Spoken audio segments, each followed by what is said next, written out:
Hello everybody. Welcome to the 9th iteration of Beginner Bracket. We've got a big bracket today, biggest bracket of the year. I mean, I had to talk at some point, but this is actually a pretty big bracket, even for like normal standards in our community. But before I ramble for too long, I am your host, Lobsters, and I'm joined today by two particular individuals. Aright and Viver. Hello. Hello. So, since most of you new here, you probably don't know who these two are, but there's a particular event we run on Mondays. They're known as the Hard Red Exhibitions, and we'll talk about that a little bit for now.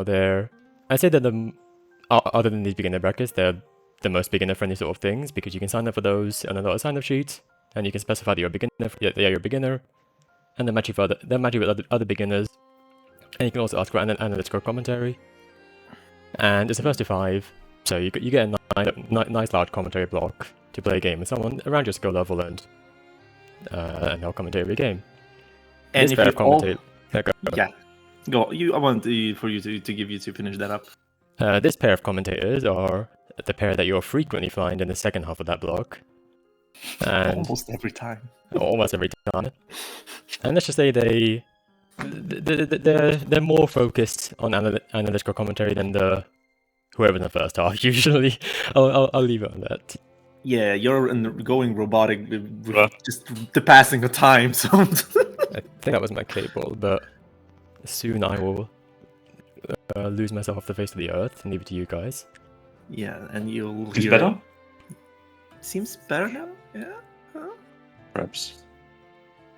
Robolobster. Oh, is it still better? Never mind. He's still a Robolobster. There's still some static there. Okay. There's still some Robolobster, but if there's anything you want to say, we can take it over. So is it fine? Are we good now? Yes, should be fine. Perhaps. Yes. Okay, I think I just fucked up my cable, but whatever. Mm-hmm. Let's just get started so you don't have to deal with my shilly ass scuffed microphone setup. We'll be having Hellstrig and the Supercon on first. I got no idea who these two are. These two probably don't know who these two are, so... Hey, look, Lobsters, just be real here. Be happy. We got new faces. It's great. It is We great got to so see- many new faces. It's great to see there are so many new faces from partially the recent Exactly. sale, partially a certain fake VTuber that's running... Well, not even running amok, it's a really old video. Yo?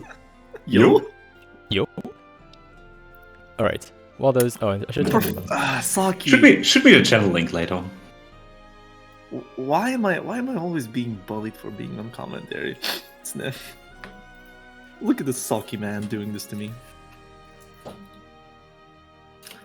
Anyways, I'll say yeah. nothing. you Viver? You Serious commentary, alright. Serious commentary. Okay. I will fade into the background and leave you into whatever the fuck these two guys are gonna do. Alright. Alright. There they are. So good luck, Lobsters, for organizing this whole bracket, and with that, we can take it over and begin. So, as our friend Lobster said, and he probably did not ping in the challenge who are on the stream game, so we have to find it somewhere in the Discord when he pinged the people, and he said us the names, and I just didn't register the fully now, and there's a ping elsewhere. Here we go. People We've got are a lot of starting to people here. talk. Yeah, so our first match is gonna be the Filstrus, Hellstrig, and the Supercon. We already Everything have all good on your side? I'm getting connection errors popping up. What? Network error? What? I'm not quite sure. Same, I'm getting network errors as well. I mean, it could have certain parallels today, because how should I say? Today should have been the Guild Wars moment for the Grand Blue Fantasy Gacha, and their servers died. They're on maintenance now. So, coincidence? I think not.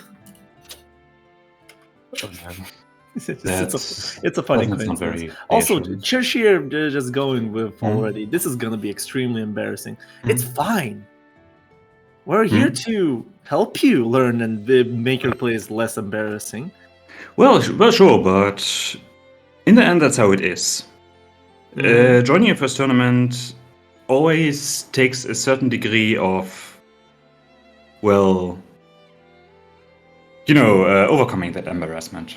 That's an experience pretty much everyone has been through. Everybody sucked at the game someday, like in the past, Yeah. so had to start with. All Or at right. least that's some fighting game. Okay. Here's our Anyways. first match. Hellstrig against the That's- Super Cop. Did I read it The right? Supercon. I'm gonna. Beelzebub against Zoe matchup, yes. Yes. So. Hmm? I'm gonna try to figure out where we need to start, but because this matchup is hella rare. Oh, gets a cute auto combo there. Get in the corner. What? Now the pressure is there. Oh! Hmm? The idea was good from Supercon, but it was too close to escape that. Alright, getting out of the corner. Really I like the cute. special cancel.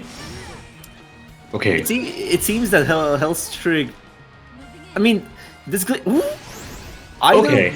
Either we have some fighting game experience here, or we. Yes, pretty much. Yes. Yeah. Both players have experience in terms of general fighting game experience, right? Yep. I'm noticing, for example, Hestri kind of knows what tools he wants to use. And what we're seeing of the Supercon is also altogether good. What I've noticed during this one round is that the Supercon has been very proactive in using Zoe's Dragon Cage and has run out of it during the middle of the round. Yeah, I'm trying just to adjust myself, to be honest, to understand how much I need to give tips, because good match there from the Supercon. Let's not let the pressure reset with Karma run out. Yeah. I love this. Good anti-air Oh, there. yeah. That was strong. Yep. And just teleport and throw. Yeah, so with teleports, is it me or Supercon is holding the guard button to defend, more likely? That's not a bad choice against... I mean, holding guard button against possible teleports is a good habit, because you don't want to get crossed up.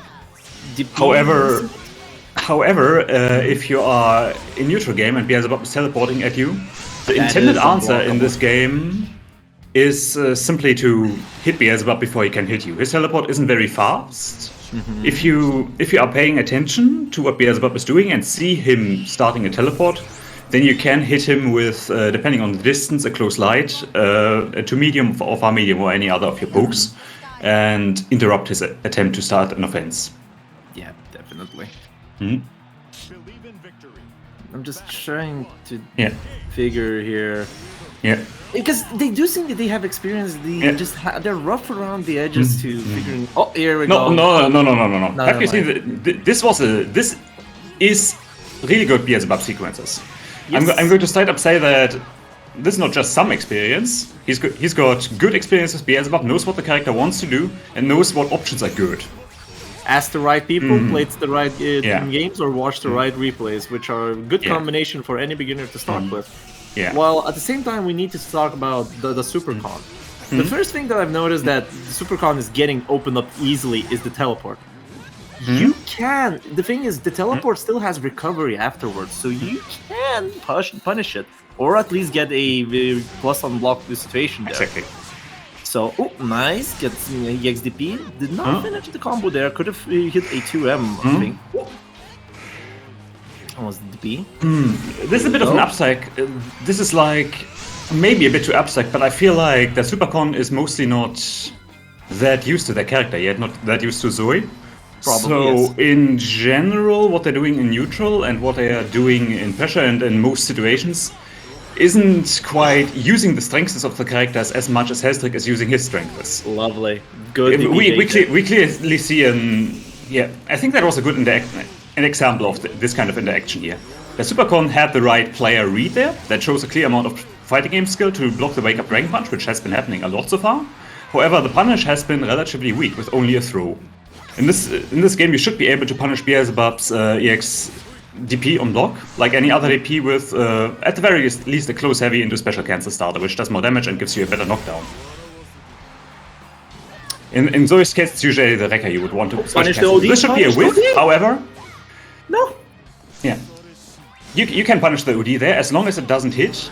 Yeah. Beelzebub is in a lot. Any this OD will be in a lot of recovery, and you can hit them with any far button into a special cancel. In this case, it would have been a corner combo that's if you gonna be started with an big EX hit. Wrecker. Okay, Yep, here we go. and there's close it out. There are two things that I could say to do both players. Like one thing that I've noticed for Hellstreak, in this game there are soft knockdowns and hard knockdowns. Currently, you're not taking your soft knockdowns, so they're as bad as hard knockdowns right now. So you want to check those out.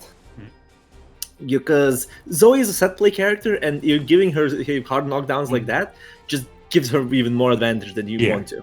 Well, Yeah, for you- this, go on. You want to add to that. You want to optimize what Zoe can do on offense. There, you want to optimize your offensive, game plan. So in general, Zoe's offensive game plan is: I want to get a hit using a poke, using a close heavy, using any normal, then special cancel into an EX Wrecker once I know there's a hit, and then you can use. this So is EX Wrecker is a quarter circle back special, the 2-1-4. Mm-hmm. I'm not quite sure how it's called. I think it's called Spinning Slash. And then you go for the follow-up where she slams into the ground to leave them closer to you. And then this kind of EX knockdown or other EX special knockdowns has enough time for Zoe to set up a heavy dragon, the dragon laser. Yes, the sweeping dragon Yeah, laser. the sweeping beam. Yep. All right, so we're going back to the third match because we currently Hellstreak probably forgot that this is a first to three. Good. Here we go. See, this is the situation we're talking. The pillar would not hit you if you take it out of that. Yeah. I would prefer that a super combo would on these non-EX Wrecker knockdowns, which are not very good, Karma's plus. to run up and, go for regular normal pressure instead of trying to use dragons. I think you can only really set up a dragon pressure if you get a relatively close EX special knockdown. Nice! Too early. Oh, no! No, that was too early from Hellstreak because he had the good idea. But there's throw protection in this game. Oh, teleport. Yeah. So Go you for block only want to and- delay it a little bit. Beelzebub's EX Command Grab is a very, very strong, not EX Command Grab, the Super Command Grab Anthem is a very, very strong special because it has invulnerability on startup and is unreactable once it has started up. This means it is very difficult to deal with. You have to hard read it. No punish there on the DP. Currently, Nice. Supercon is kind of throwing a lot of things in neutral, which is kind I don't of dislike it. I don't dislike it either. Oh, punish? Wrong punish Nice. there. Could have been Yeah. the Rekka. Yeah. And the teleport. You had the Has to be spinning session off prepared. cooldown, I believe. Retech. And this is gonna be super on block. Gonna go for the chip. Should but be it's gonna punishable. Punish. Oh, could have get the That's punishment. a all good the time. starter. I think starting off with confirming into auto combo on every hit is good. And with that, Hellstreak is gonna get a 3-0 against the Supercon. With the X5s in the neutral. Now, I'm gonna just kind of figuring out what the Supercon could do better here. Because we can sure, Hellstreak has a decent idea of how the Bubs has to work. And Yes. I might agree with you that the Supercon is not very comfortable with Zoe. And I can't really blame him, to be honest, because Zoe has a lot of things that you have to juggle around in your mind. Yes. And generally, only then when you figure out how those tools work together and eliminate as much thinking in neutral as possible, then you can start working with Zoe and start playing your neutral game more effectively, your setup game more effectively. I'd start with a setup game and maximizing what you get out of the hits you do get. Yeah. For my impression, that Supercon got a good amount of hits, but didn't really get nearly as much momentum out of those hits as Yes, Hellstreak did. definitely. Hellstreak just got out of it, and then Yes. the Supercon was kind of too afraid of those DPs and supers, which Yes. worked out several times, but the punish was too little for him. For Exactly. Hellstreak. That goes back into you not maximizing the damage you get off your hits. If you can block a Dragon Punch, and if you bait the Dragon Punch, get a full combo, even close heavy into EX Spinning Slash into the follow-up, into the ground slam follow-up. I have no idea what it was called, and then using the H Dragon, the sweeping laser beam, is good because that's a good setup that Zoe has, and you've got momentum, and you can, for example, go for a throw then, or go for a low, or go for an overhead, and pick up But the overhead with the dragon hit. So you want to make sure you get as much of your hits as possible. I've seen several stray hits that were converted into a combo instead. I've seen several hits that were special cancelled into her EX Lightning special, which doesn't give her a knockdown either. And I've seen several knockdowns where the Supercon didn't really get anything afterwards. I think that's the first thing you'd want to work on, because I don't believe the decision making on neutral was bad.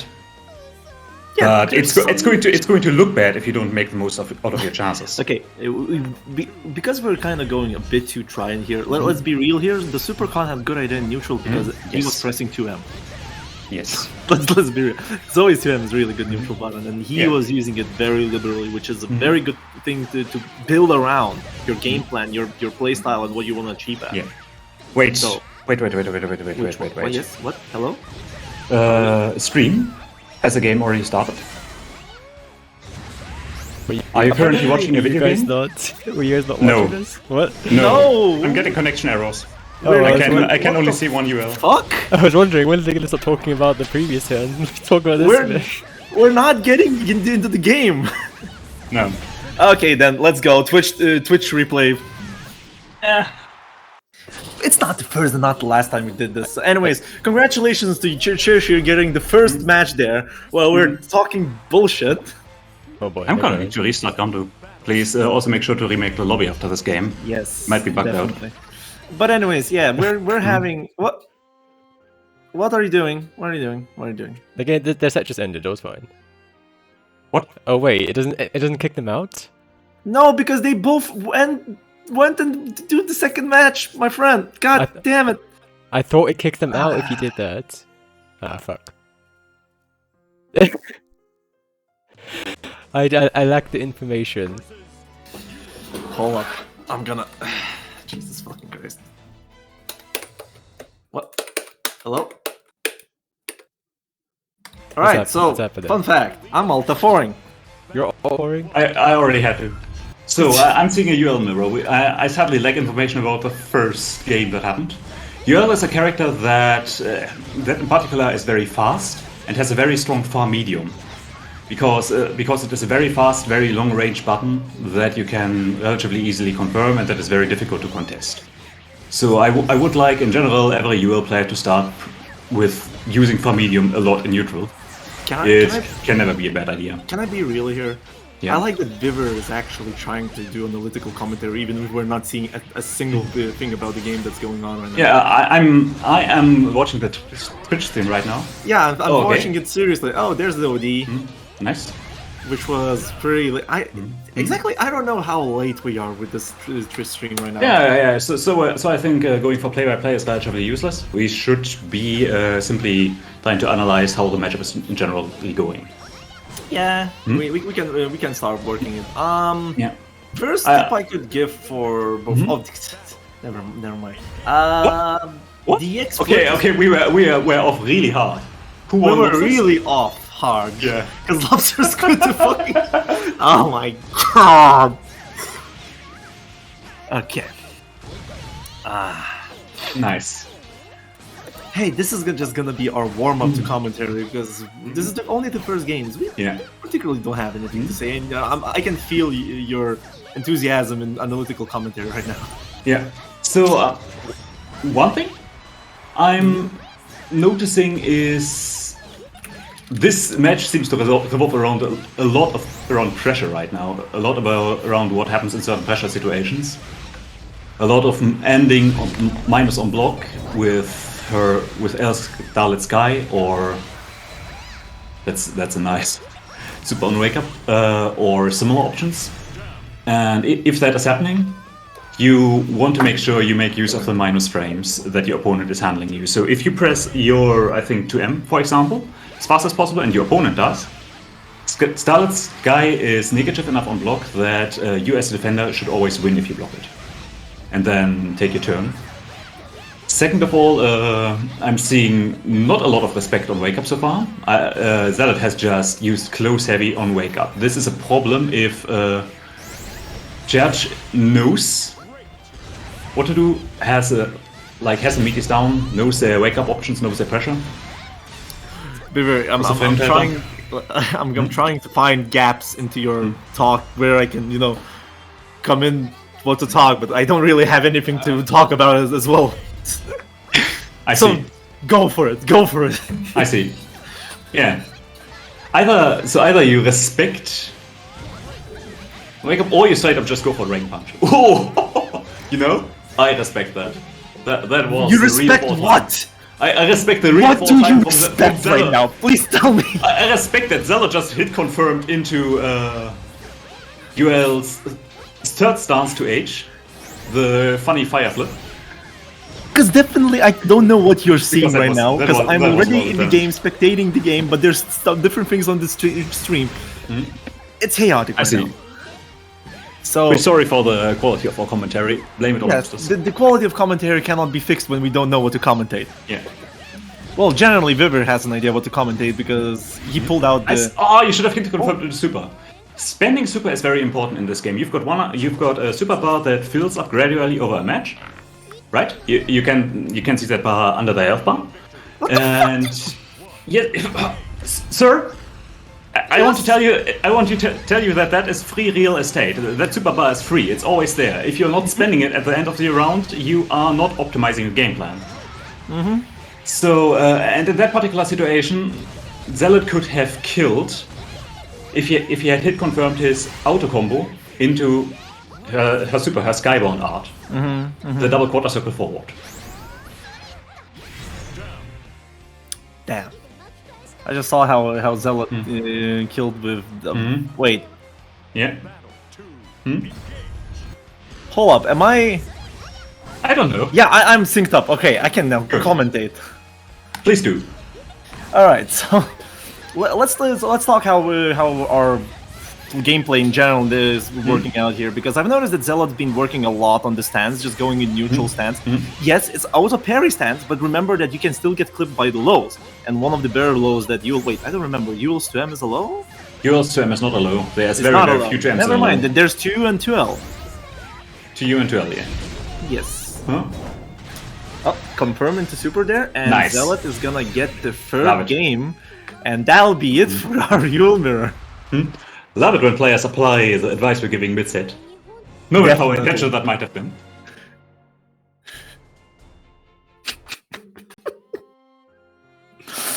Yeah, good set to Zealot. The room has been expanded. The room has been expanded. Oh yeah, that's probably Lobsters trying to fix the lobby. Yes, we're trying to fix our lobby right now. But yeah, currently while we're fixing our technical issues with a lot of Mexican music going on right now. What? Just imagine that Mexican music exists right now. No. Do it. I dare you. Double dare you. But otherwise, you can always ask anything in the chat, and if there's...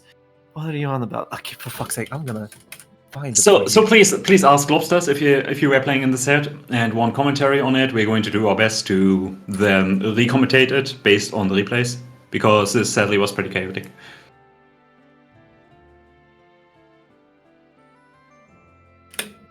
Lobsters talking? Here you go. You're muted in Discord. If you're muted in Discord but not muted in OBS, then we can't hear you.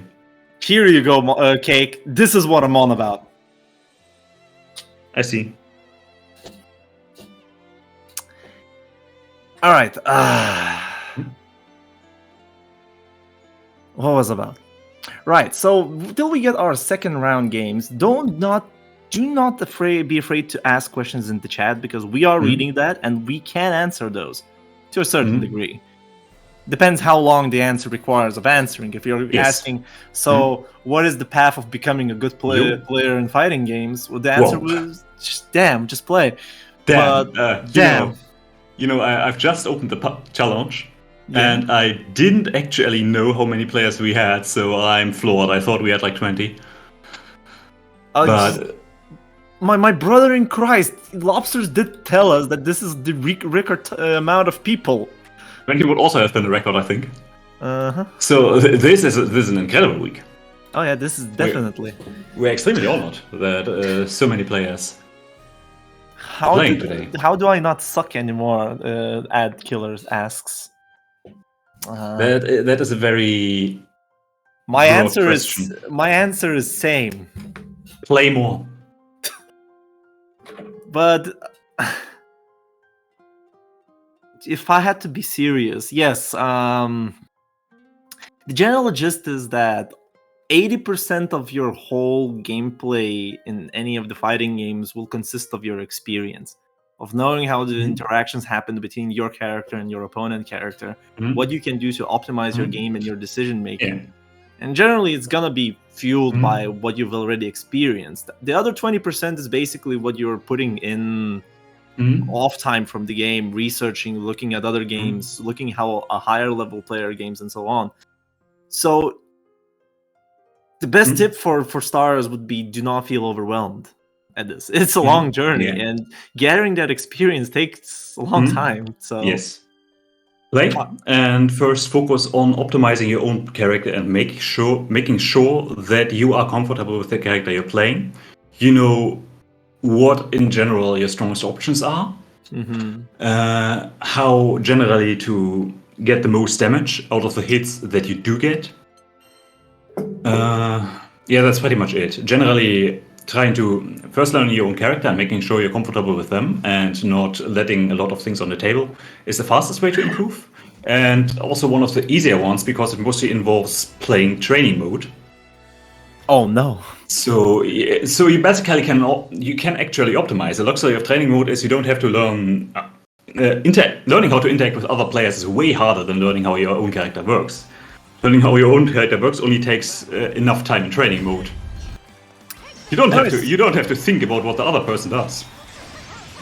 Anyway, let's talk about our next game because it already started. So we're gonna be seeing Zero with a Cagliostro, which we particularly don't have a lot of them lately, and a very rare Catalina, Charmageddon using Catalina there.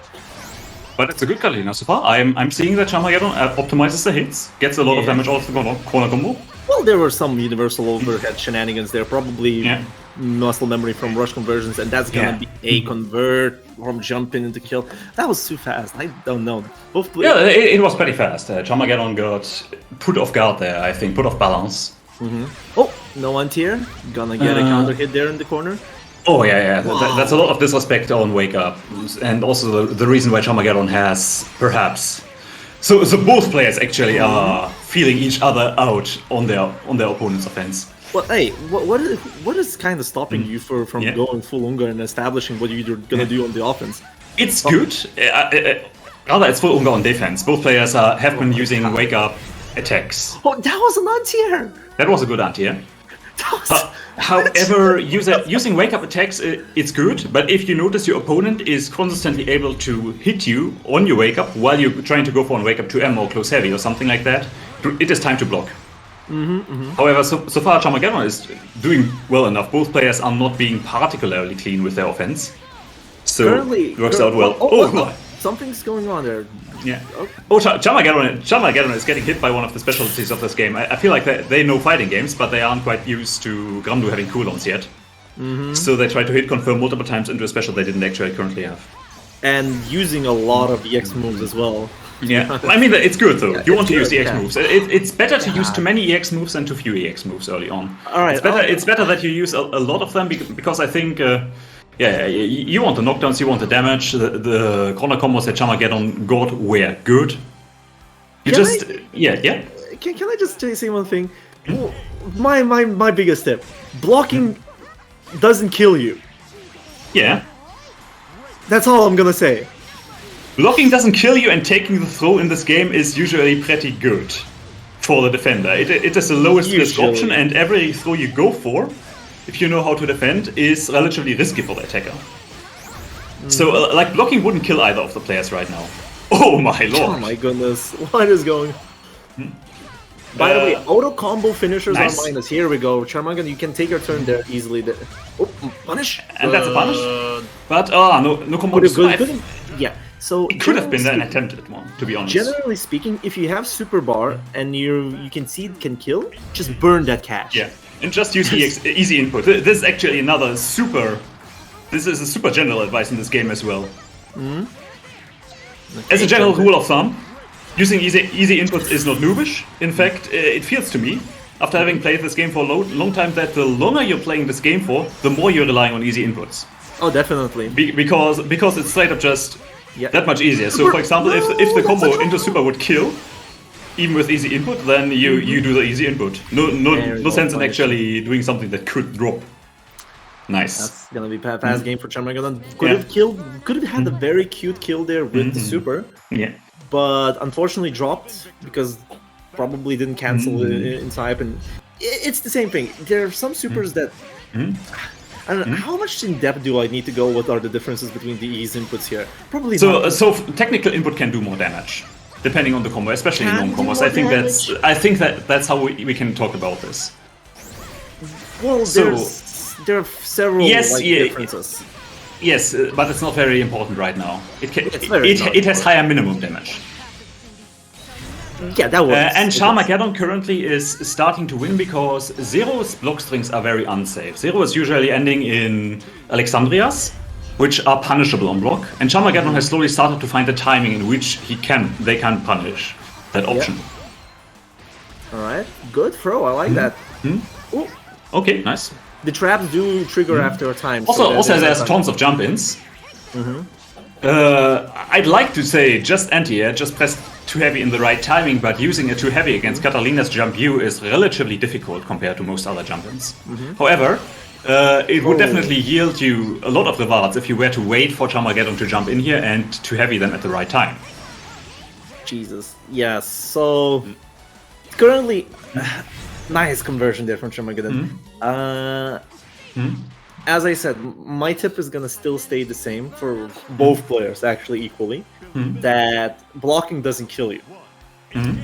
In this game, it is very easy to push yourself out, or so you return back. Nice anti-air.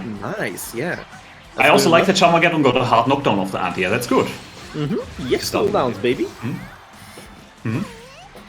Nice. That's really good. That was very smart way to deal with Cagliostro's traps. Okay. Nice, we've got a hard knockdown and a well-timed throw on wake up. So yeah, I'm still keeping my opinion that Zero just loses a lot of damage because Charmageddon just jumps in, gets an air there, or presses a lot of close H, far H, in both on wake up and in neutral. Those are basically the main reasons why a lot of health is just dwindling there. Oh, almost got the anti-air there. Another jump. Yeah, good attempt to anti-air there. I think it just was a bit too slow. You can also anti-air Charlotte. You can also anti-air Cagliostro in that situation. Here we go. So good stuff from Charmageddon that he knows now what kind of combos he wants to go for on the basic. Good anti-air. For Zero, I think that was an easy input. That was very good. For Zero, there's several things that do to work out. I can see that Zero wants to do some trap pressure, but doing trap pressure off soft knockdowns. Nice. And here we go. This is where we want to burn the money. And Exactly. we won't get Strider cut this time. Strider cut? It's Snyder fine. cut. Snyder cut. However, we're not bringing these memes here. No, we're not. It's time for the third round, and Charmageddon is on set point. Oh, you... wow. There's it heavy. Another thing I would like to point out is that if you feel like your too heavy is not reliable enough as an anti-air, as a character like Catalina that has Dragon Punch, an invincible reversal, you can also use that reversal instead to anti-air with the easy input. What? So if your opponent was jumping on you as Catalina, and you were not sure whether your reactions are good enough to press too heavy in time, you can instead press 4 plus heavy plus special, and hit him out of the air with your EX Emerald Sword, I think? Yeah, Emerald Sword. Emerald Sword. The rising one. As long as you get a knockdown when your opponent jumps in on you, it is fine. Yep. Okay. Back to neutral there, and I don't like that decision. If you're using, I'd prefer to stay close after getting a knockdown. There's really no reason to spot dodge there as a neutral, but that was kind of cute. I can see what it wants to do. Okay, oh, that's punishable? With Didn't find the anything. Oh, nice! Super? Nice. No. Oh, just barely gets... I think Chama could win. If Chama calms down a little bit, they could definitely win. But this is starting to look a bit like Spaghetti again. On the higher, like, if you want to look at the higher scope, even Charmagan, if Charmagan just Nice. calm down here, gets those punished, because currently Zero... Yeah, like this. Showing- Play exactly like this and you should be winning. Yeah. Also, definitely to Zero, he just finishing with... wait, did Zero use any EX cooldown? Very few. I've seen a trap once. Oh, this was punishable. Didn't believe. Oh no! Oh no! Oh no! DP! What's gonna happen here? Gonna end with the jump in, unfortunately. Nice. Yeah, for notice that Saki got a good point there, because now when I look at it, Zero did not use a lot of EX moves in general. For Kalti also, it's fairly important to use EX moves because EX moves gives you relatively long knockdowns that you can then use to save. That you at the end of a combo then can use to safely set up her traps. For And better you, Oki. can do a lot of nasty stuff with that Oki. And But of course, you anyways- get more damage close to the corner. Both players showed pretty good start what they wanted to achieve. Just for Zero, I would be saying that look out what you're pressuring with, because in a lot of situations you can get just punished, and as you saw, you got punished a lot. And also you can start looking into how to use your EX cooldowns more effectively, because you've been missing a lot of damage out of your converts. Well, for Charmageddon, a bit of calming down would work out. Because as a Catalina, you want to play a patient game. Yes, and well, I think you do know I think Charmageddon had a game plan that would definitely have led to victory if they had executed it better and got more anti-airs, for example. Well, he was going for the enters. Just Yeah, they yeah. were a tiny bit too early. I think a bit too late. I'd recommend the easy input Oh yeah, too early, EXCP. too early, yeah. Because it's faster and easier to use as an anti-air. Anyways, let's get back Exactly. into the next matches, because right now we're gonna have Nurdle Zeta against Move Your Cross Yule. So where do we start with this one? Just spears Okay. everywhere. I'm going to first watch. Yeah, you go watch. I'm just gonna baby play. Rhapsody cancel there. I'll go for Nice. That could have been parry, to be honest. No, wait, no. I think- Parry doesn't hit the projectile. Yeah. Yes, true. I Parry just works remember- against mids, it doesn't work against overheads, against lows or projectiles. Yes, high mids but the non-lows. And source, of course, also will hit. Alright. To you. No. Don't do this. That was good, but Wait. don't do the Fusilero. As long as you anti-air anyway, right now, I'm not going to say anything about it. Yeah, sure. Generally speaking, most of the anti-air buttons here in this game are 2Hs. Exactly. And Zeta has the up spear with 2H. Yes, which you can also use as the easy input version to anti-air, especially characters that like to vary the timing they jump in or can stall their descent in the air. For those kind of jump-in options, like in this case, for example, UL Jump U, the button where she curls up in the air and comes down as a fiery ball, that's an air storm, and it is very easy to anti-air with an option like Zeta's 2H.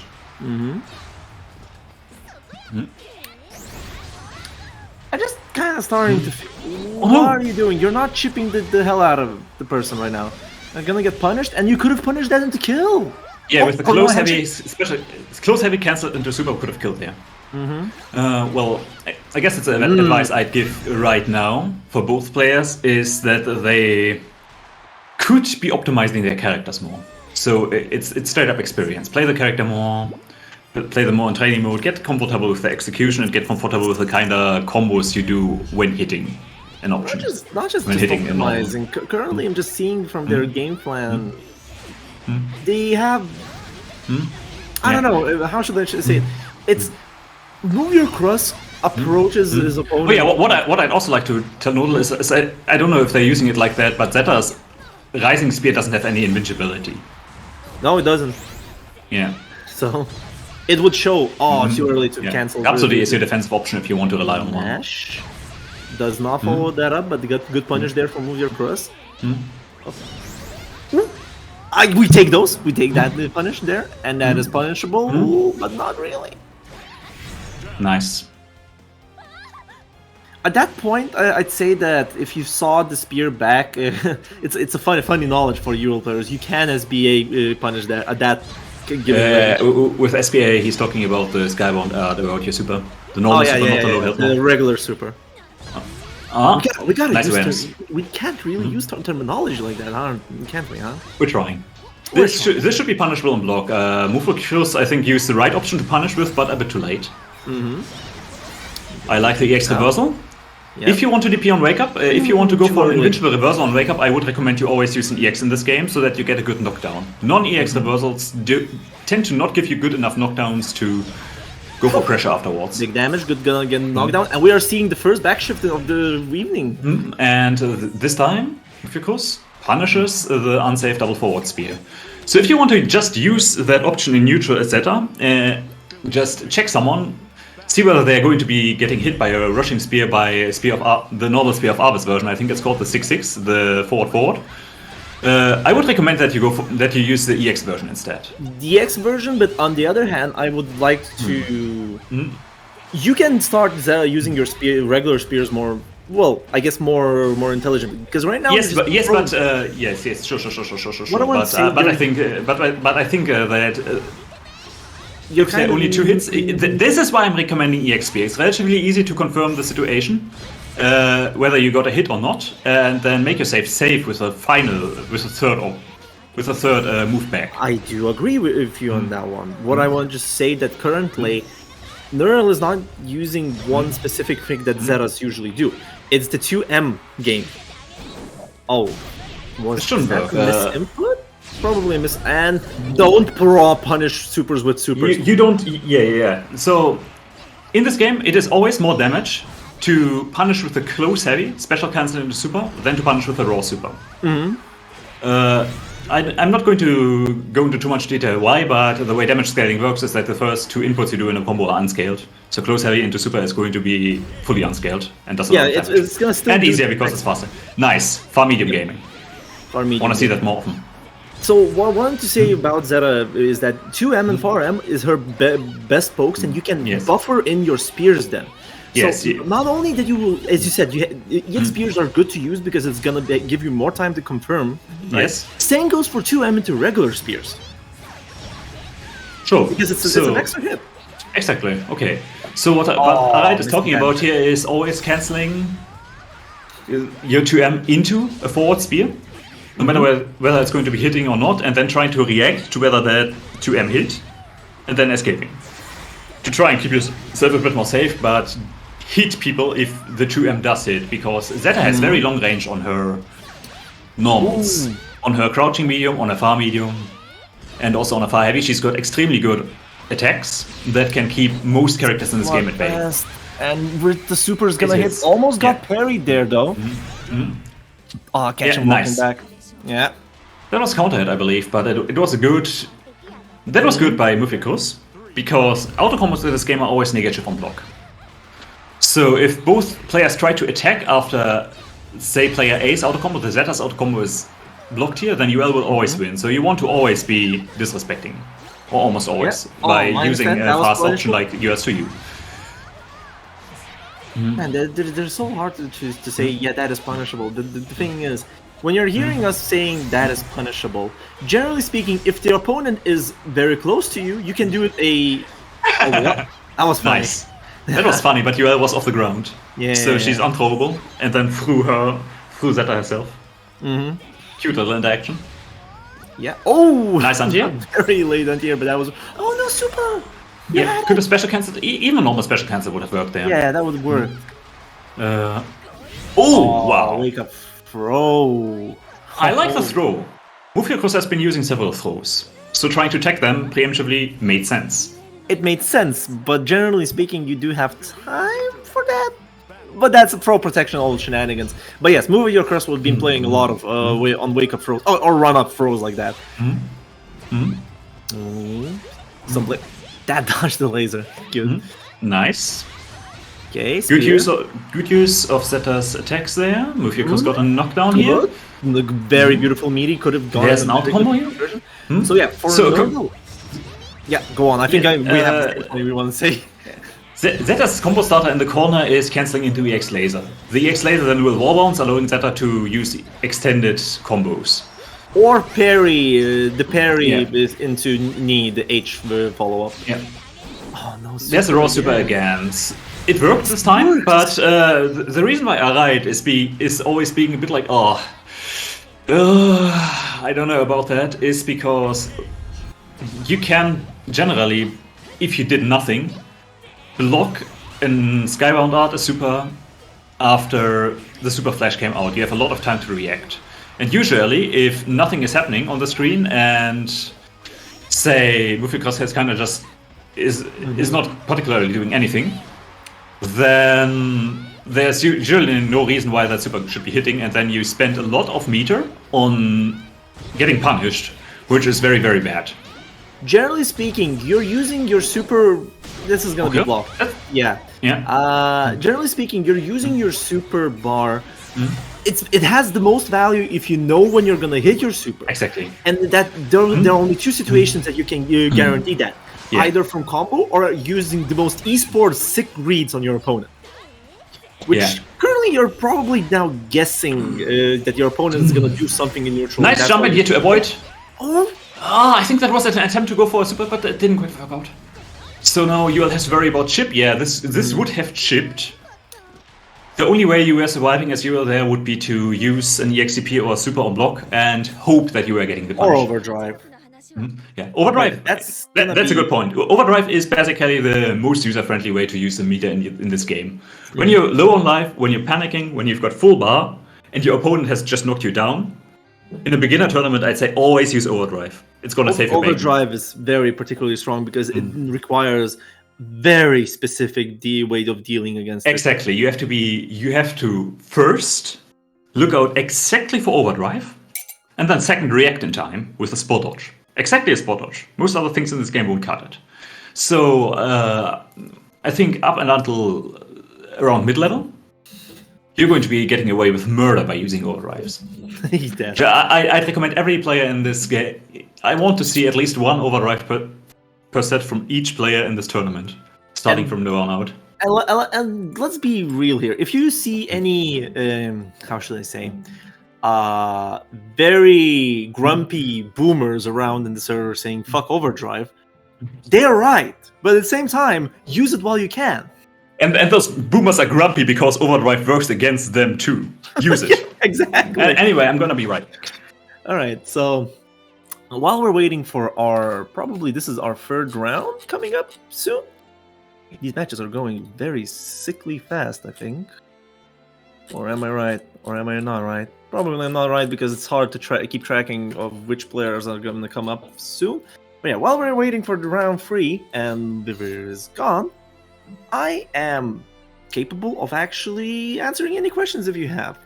Remember, this beginner bracket is not just for everybody to see how beginners are going, but as for you as beginners, to grow, improve, and figure out how you want to go with this game. There's a wall of text right now.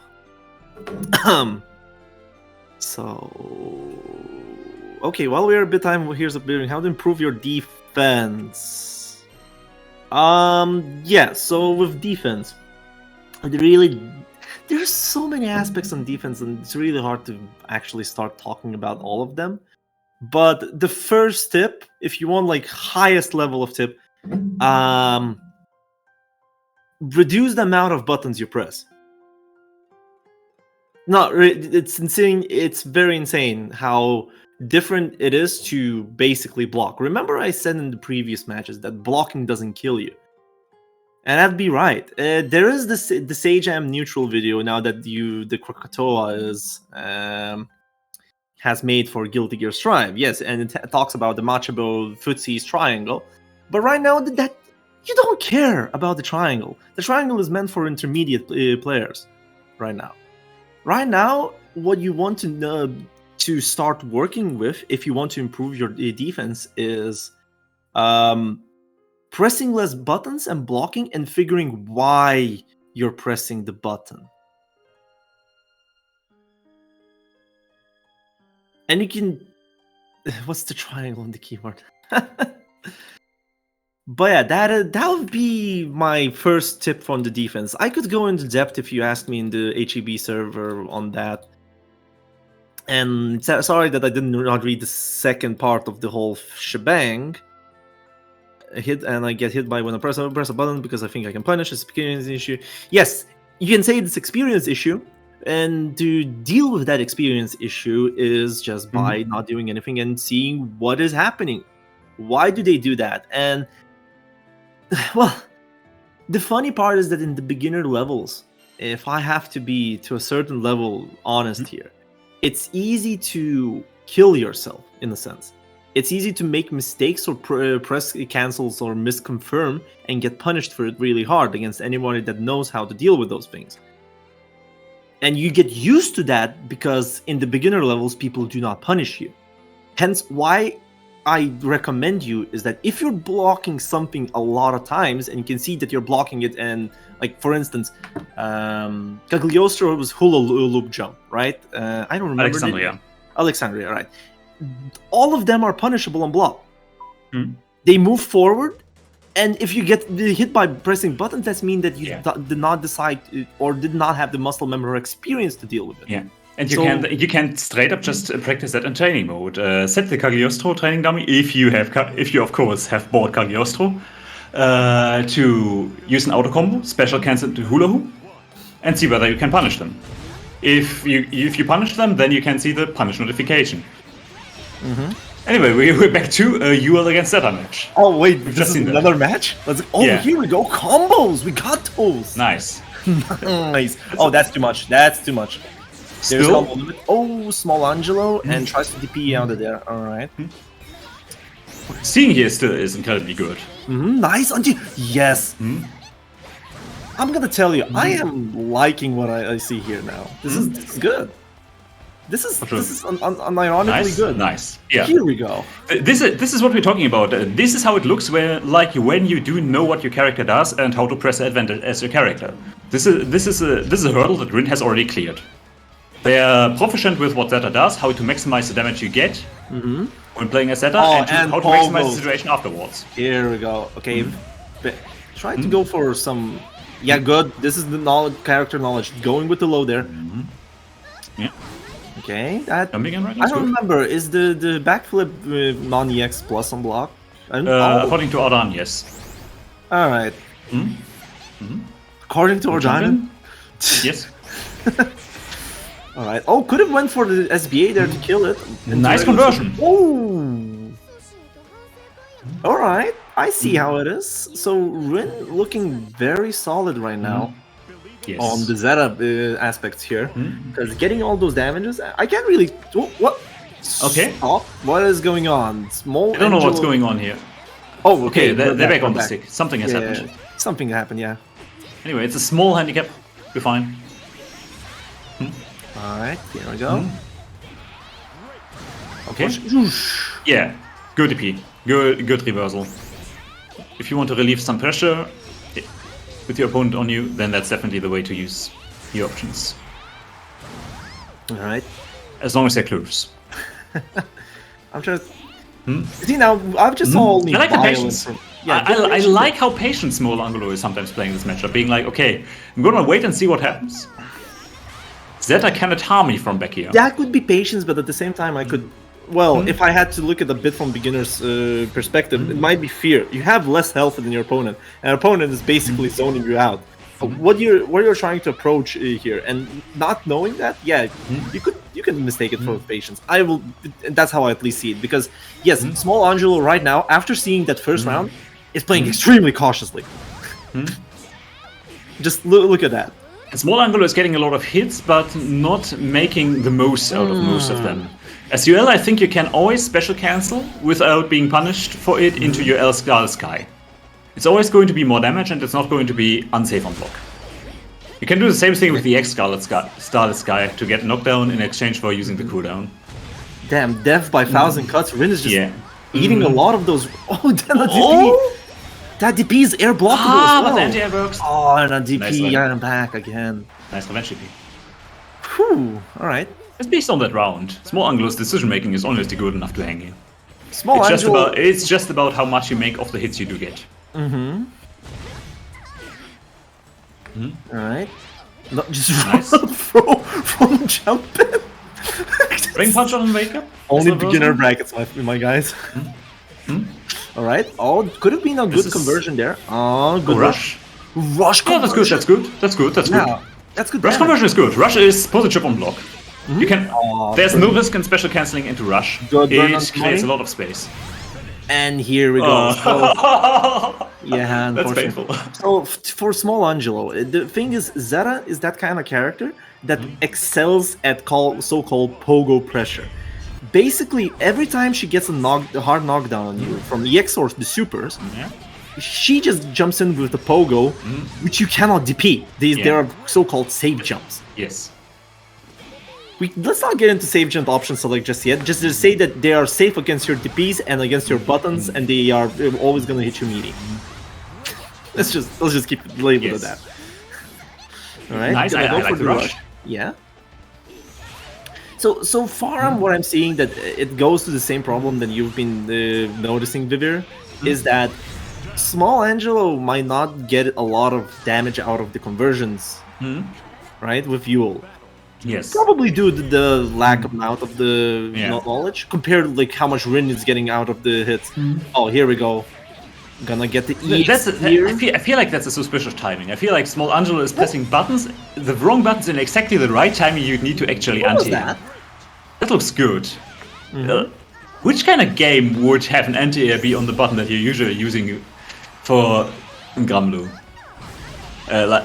Which game would have the anti-air button be 2M?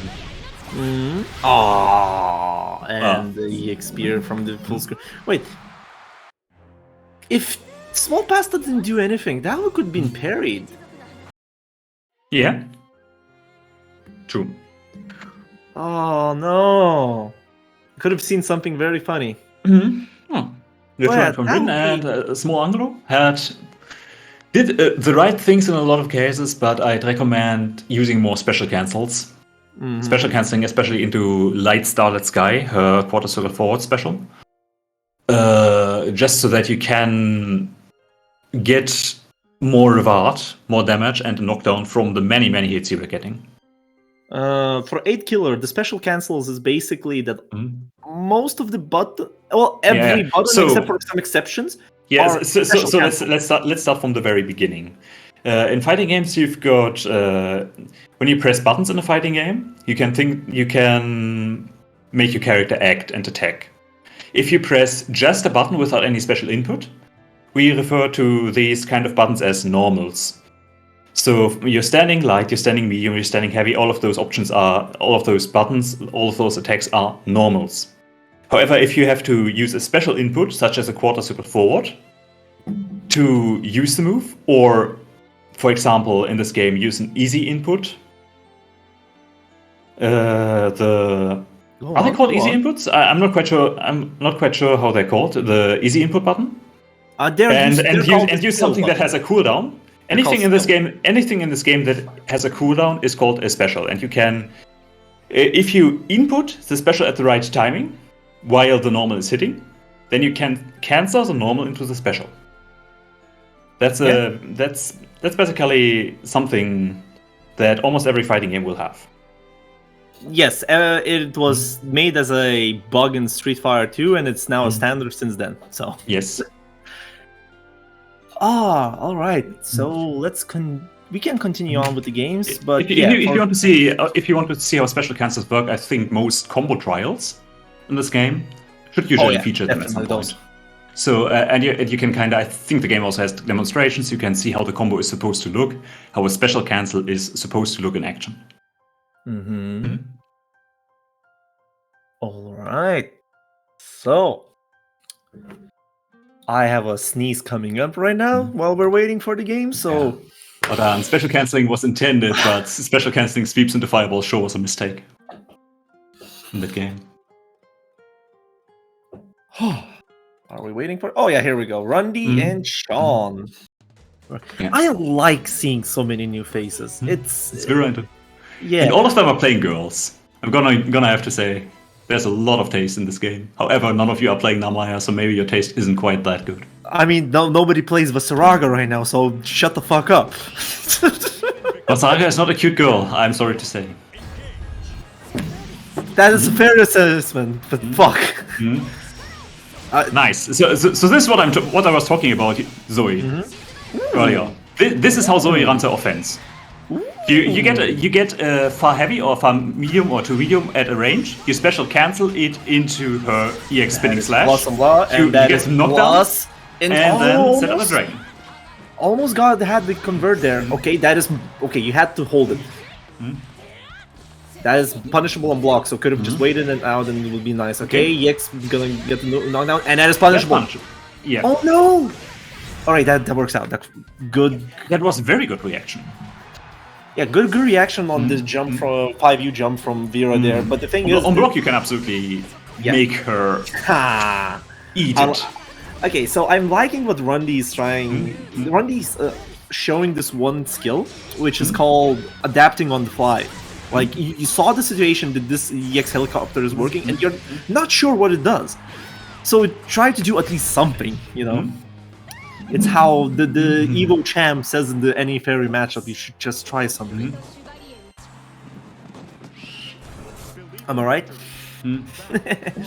Alright, with the quick match, Sean's gonna get the first match. Oh, try to get charged, but no avail. So, let's be real here. Sean has the idea of how to put up with the Zoe pressure. Look, even the bar management. Randy is playing Vera, Sean is playing Zoe. Yeah. Well, yeah, I want to say that Sean knows what to do with Zoe and the bar management. Yeah. Yeah. Oh, okay, it's gonna be blocked and... Whoa! Was Sean waiting for it? Perhaps. Either way, I at least like going for the install as Vera, going for her Luminera merge, I think it's called. Yes, it's a Luminera. She's such a strong character when she's merged. So as Vera, it's your priority to unlock the cheat mode, yes. I'm sorry, but after Light Yagami, I'm calling Vera a cheater character. Don't care. My fucking god. This is one of the two ways to activate the cheat mode. And no, Vera is a character. Oh yeah, this is exactly why Vera is such a character of all time. I love it. Runny knows what he's doing. Character of all time. Oh no. Yeah. Oh lord. Okay, there is the chance that Sean is not particular. Oh, that's wall bounce. Oh, nice awareness. Wow. This is gonna be a laser. This laser's not punishable. Okay, plus and block. Gonna be blocking good. I like it. I like Handy tried to confirm it to kill combo. The overdrive. Yeah, this is so scary. Anything chips, and that's it. Run up OD. That's our first OD, and it's a run up OD. OD is really good, and at that point, if you block OD and you're at chip health afterwards, you're in an incredibly bad spot. It's so scary. You have to gamble all the time. All right. Nice. Good stuff there. I'm gonna. Yeah. So this is the first. Question: how do I deal with EX? So I think you call it Aerial Spinning Slash. Yeah, the one where she rises and falls. The answer is you treat it like a normal jump in. You wait for it and then you anti-air it. And like a jump in, it is positive on block, so you can't do that much if you do end up blocking it. However, you should have enough time to react with either a down heavy or a Dragon Punch.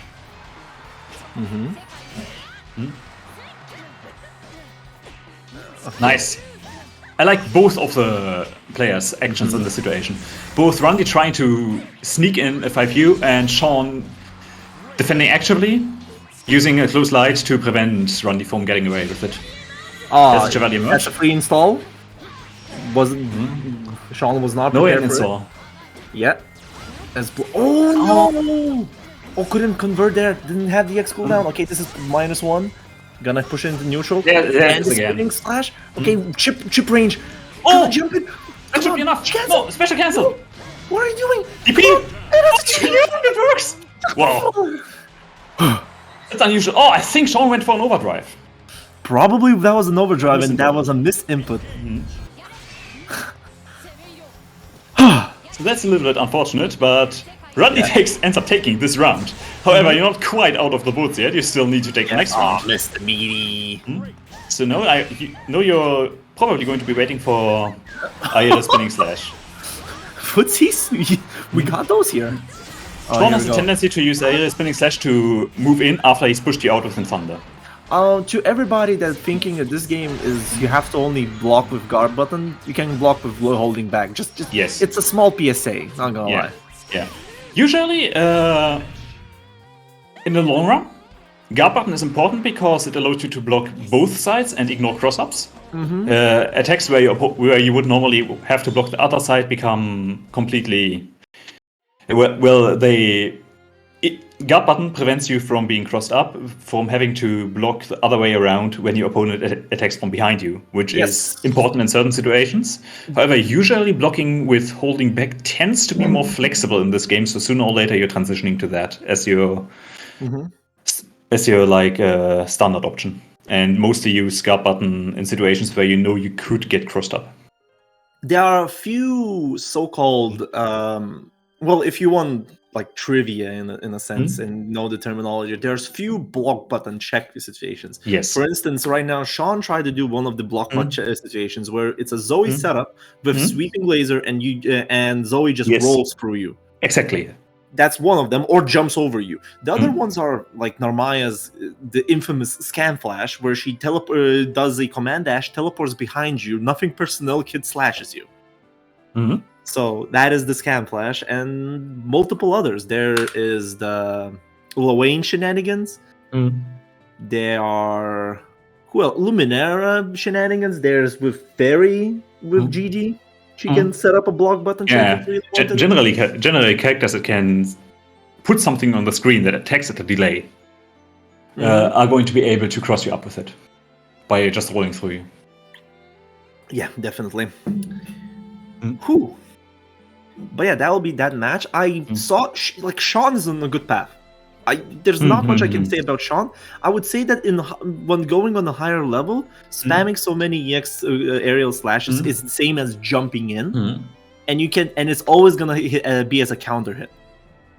So you can be very painfully punished for that. Yes.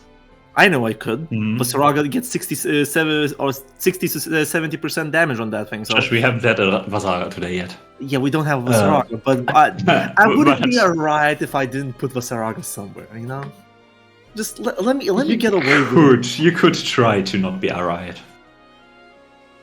What the fuck that's supposed to mean?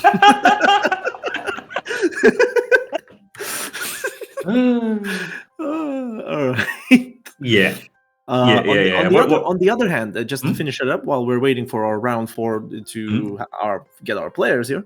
On the other hand, Randy has good ideas with Vera as well. Knows that install is very important. You want to get that install, but at the same time, I would say that you don't want to do the install as a reversal or just run up option because it's punishable. Yeah. So with the install, we're talking about Vera's Luminera merge. It's the super version. It's the super. And you could just set it up after combos. You can set it up in full screen like you did it once, and Zoe was not prepared to punish it. Most Veras in this game will just use the super that the Luminera merge as soon as they end a combo with a knockdown and have the bar for it.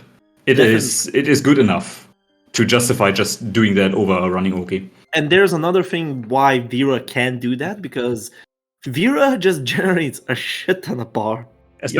Particularly if you use EXs, you have to be using your EX specials for that, but her EX specials have a lot of meter generation, a lot more than most other characters in this game.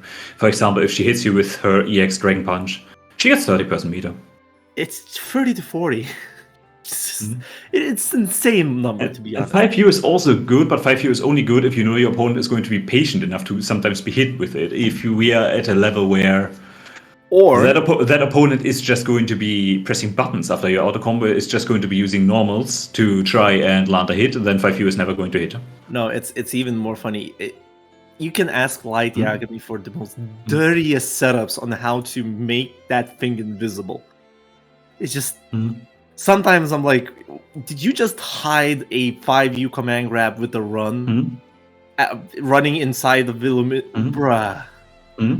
Those kind of shenanigans. But at the same time, yeah, Rundy has an idea when wants to go for Vera, but I can see that there are some consistency problems because some combos were dropping, some combos weren't converted till the end. There were some cancels that were punishable on block. You don't really want to do that unless you hit confirm those. And as a Vera, I'm calling Vera a cheater character, hater, which is what the Vera has strong. There was not a lot of Scarlet Oath neutral, to be honest. That's one of her very strong tools, to be honest. You could abuse it against a lot of people. It's hard to deal with. Hell, you need to neutral jump or stay at that specific range where the first slash would miss. That requires Most characters don't have it as bad as Vassal with the Sparing Data there. Shut up. So, EX Scarlet Oath is minus on block, but only very slightly so. It can be difficult to challenge, therefore. Yeah, definitely. So we're going to probably be repeating the terms plus on block and minus on block a lot of times during the stream. That's referring to frame data. So, in terms of what frame data is, after you use an attack and your opponent blocks it. We're here already. Do I need to crack another one now? We've got a bit of time. If you use an attack and your opponent blocks it, then your opponent may recover earlier or later than you do. If you recover, that's the advantage. If you recover earlier than your opponent does, we call that move. We call it attack plus on block. If you recover later than your opponent does, then we call it an attack minus on block. I do believe that in training mode, there is a setting to show attack advantage for every attack after it is blocked. I'm not quite sure how it is called, but if the setting makes you red or blue after doing anything, then you've got the right setting. And in that case, if you are blue after using an attack, and it is blocked, then you are plus. Otherwise, you are minus. And if you are minus and both characters try to act as soon as possible, try to attack as soon as possible with the same kind of attack, then the person your opponent is going to win because the move was minus on block. They recover earlier than you do after the attack on block and can therefore do something faster than you do and hit you while you are still in the startup of your swing, while you are still starting to attack. Conversely, if you are on plus on block, just yes. 1 second. Neville yellow is slightly minus, but safe, but also 0 is yellow. Yeah, but like that's fine. There aren't many things in this game that are 0. So yellow is minus, but not punishable, and red will usually be punishable. If you're having trouble with a specific attack and weren't quite sure when to counter attack, then you can go into training mode, record the training dummy to use that attack, block it, and see what you can do, whether you can punish it. Oh, Belial, we've got smart players in the house. Well, shut the fuck up. Okay, never mind. It's their choice to play whatever character they want. And it is a very good choice because Belial is a very strong character. It's a very consistent, very strong character, and he has very, I would say, lower skill ceiling on how well you can perform with it, to be honest. Lower skill ceiling? Well, he's relatively easy to pick up. Skill floor. That's the word I was looking for. Yeah. So, in general sense, and you can grow with him very fast because he is basically Torment defining character with the amount of things that he can do. Yeah. And on this side, we have Control Delete Life, which is gonna be playing Yule. A lot of Yules today. Yeah. The Yip army. Oh no. Alright. Can I get into Asmodeus conversion? Here, I like these conversions. And Fireball meaty. Good stuff from Adamantium. I really like that attempt. I really like Adamantium trying to use reversal on reaction, and went for almost the right combo too. Yeah. This is a real Belial. Wait, that was technical input. What was this Control Delete Life doing there? I wonder. Oh, that was so meaty. Oh, Oh, my I don't know lord. what Adamantium was trying Gonna to use happen. there. There we go. Yeah, I there is was some waiting. reversal. Adamantium was going for DP most of the times because Yes. General Delete Life was on chipped layer point, so it was a good idea to chip it Yeah. at.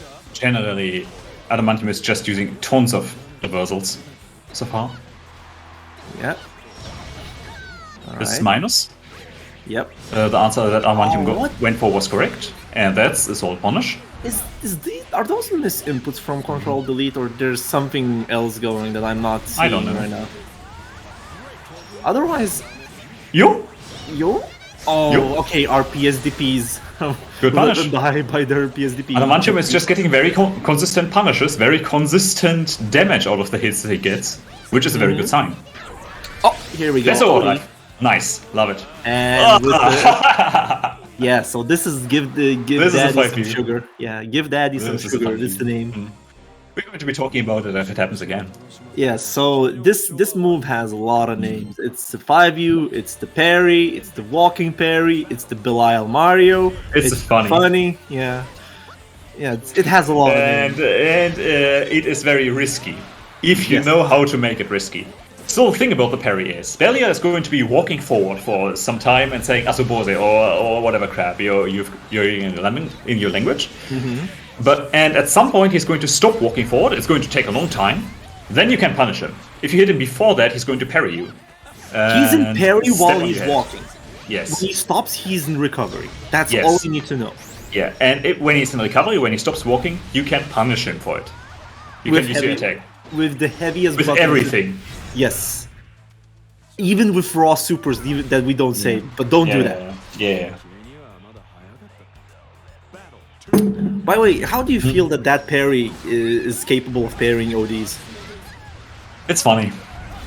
It's not. It's funny. Okay, plus Nice. a block. What? Wait a two. Alright.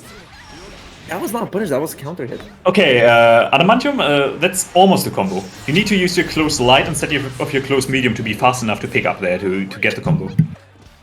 Close medium won't be quite fast enough if you convert into that special cancel into Belial's EX Goetia and into the M pullback. Then Belial is barely... Belial can combo, but he can only combo into his close light or his crouching light. Anything slower is not going to combo. Nice. That's a good option. Yeah, that's neutral. Ah, here we go. So the parry is probably gonna be the playmaker here, to be honest. As I feel it. Nice. And that's... Love to see that. That's Good one of the conversion. really strong Awesome options that Belial has. His EX Fireball and the cancel CS out of it are very oppressive. And you want to Adamantium- abuse it as a Belial player. The Mantium is kind of afraid of using the MDP's plus frames there. I don't know why. You know, there's a rule of thumb. If you get a knockdown, you want to make use of it. Every single time you want to run up, you want to get in their faces, and you want to get that hit. And What? As SSBA gonna be blocked, and that's Nice. This is what we're talking about. Thank yeah, you. nice. This is what you want to do, and you did it well. Good punish there from the Mantium. Very good, for very for good. Control Delete Life, I'm just seeing. I'm gonna be real here. There's you have a lot. Oh, You need to wait until Belial stops walking. yeah. Or you for can also Control- just throw him. It's better this than is nothing. This is gonna sound very rough, but I'm gonna say I generally don't know what you're trying to achieve with most of the XDPs like that. Either those are misinputs, even if you lost your cooldowns, which is very fine. It's you need to get used to it.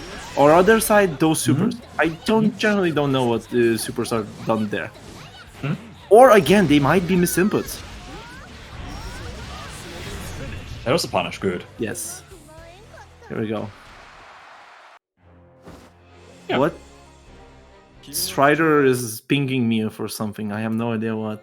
Oh, wait, was that a quick 3-0? That was a quick throw. Alright. Nah, Nevlier. Nah. Nah.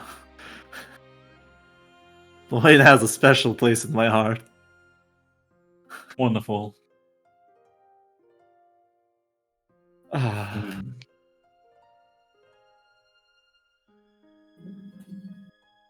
Okay, we've got Polaris against Partu. I know Polaris. Polaris plays Soris, so we're going to see some real punching action. right now. Punch action. Yo. Hmm. Punch action is good. Ooh. Wait, what? the Saurus fuck? against Saurus? What? This is not what the fuck. This is yo nice. Let's go. This is. Did the moons align? Did the planets align? Unfortunately, the planets didn't align hard enough. Was that there, we're like, also a hearing m- Saurus theme? There's no Saurus theme with. There's no Saurus theme. Instead, we're getting the cutest theme in the game, but I think that's also fit in. I want to see both players punch. I want to see. I want to see them You just want to see doing the thing. You just want to see a fun match right now instead of doing full-on analytical commentary because we're only going to be talking about Saurus now. It depends. Let's Okay, they're having fun. They're definitely having fun.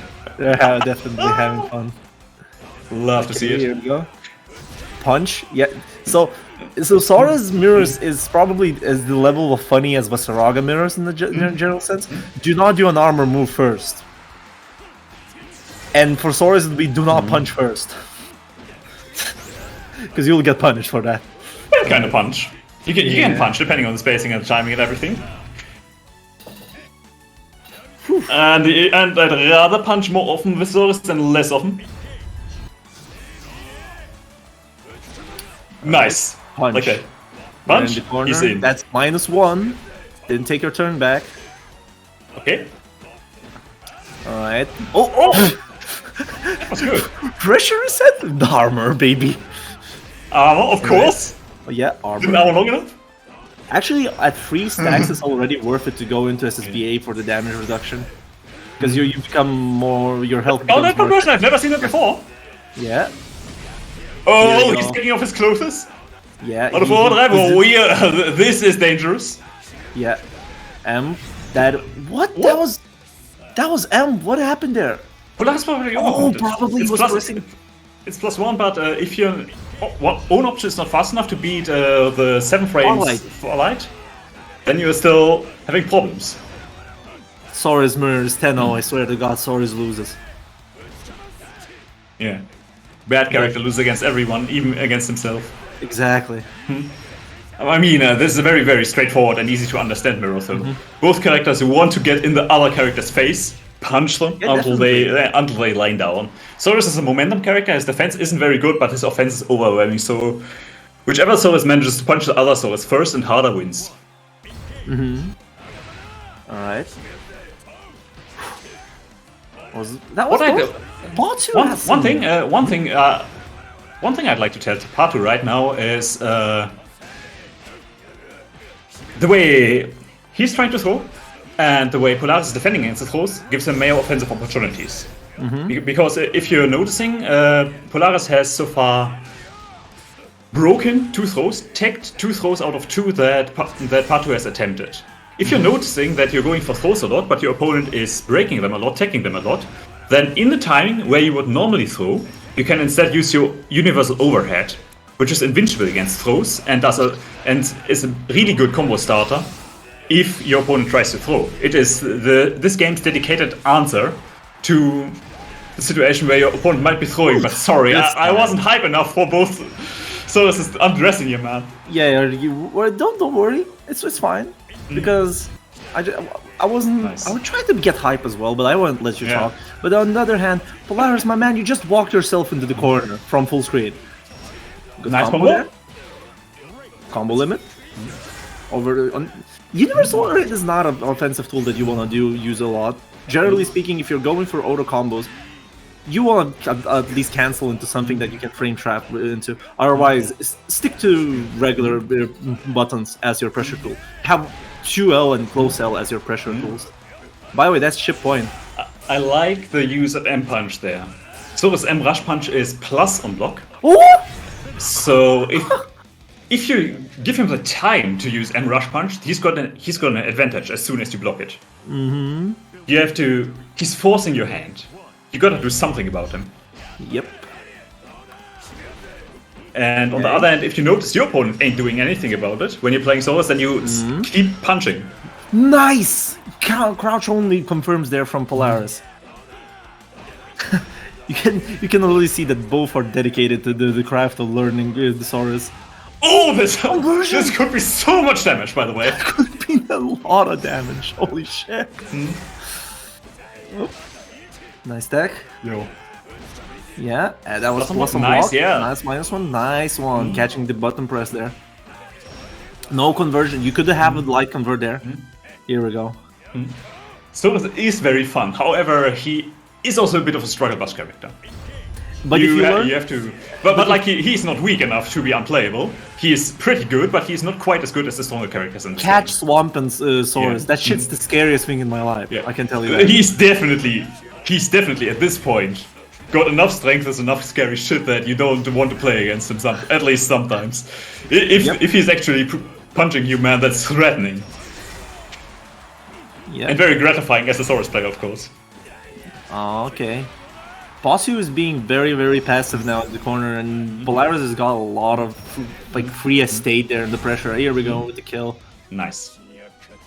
Wait, is The it stronger really, Saurus one. is it really Frio right now? It's Theo. I think the cool thing about playing a mirror in this kind of beginner tournament is if you want to see what kind of step your character can do and what works, you really just have to watch the set back. You just have to see, okay, what did the other guy do? The mirror matches, you can get to steal tech from each other.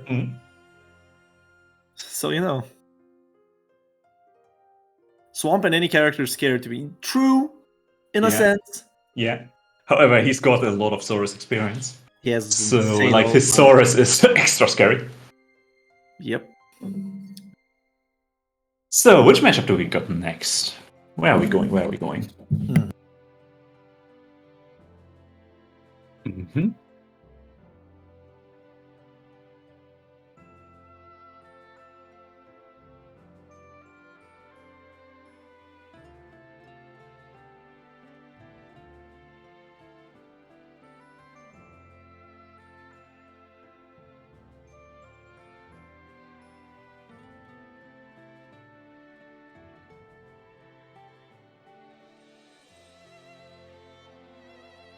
I suddenly left you there alone. Holy shit. Okay. Hello?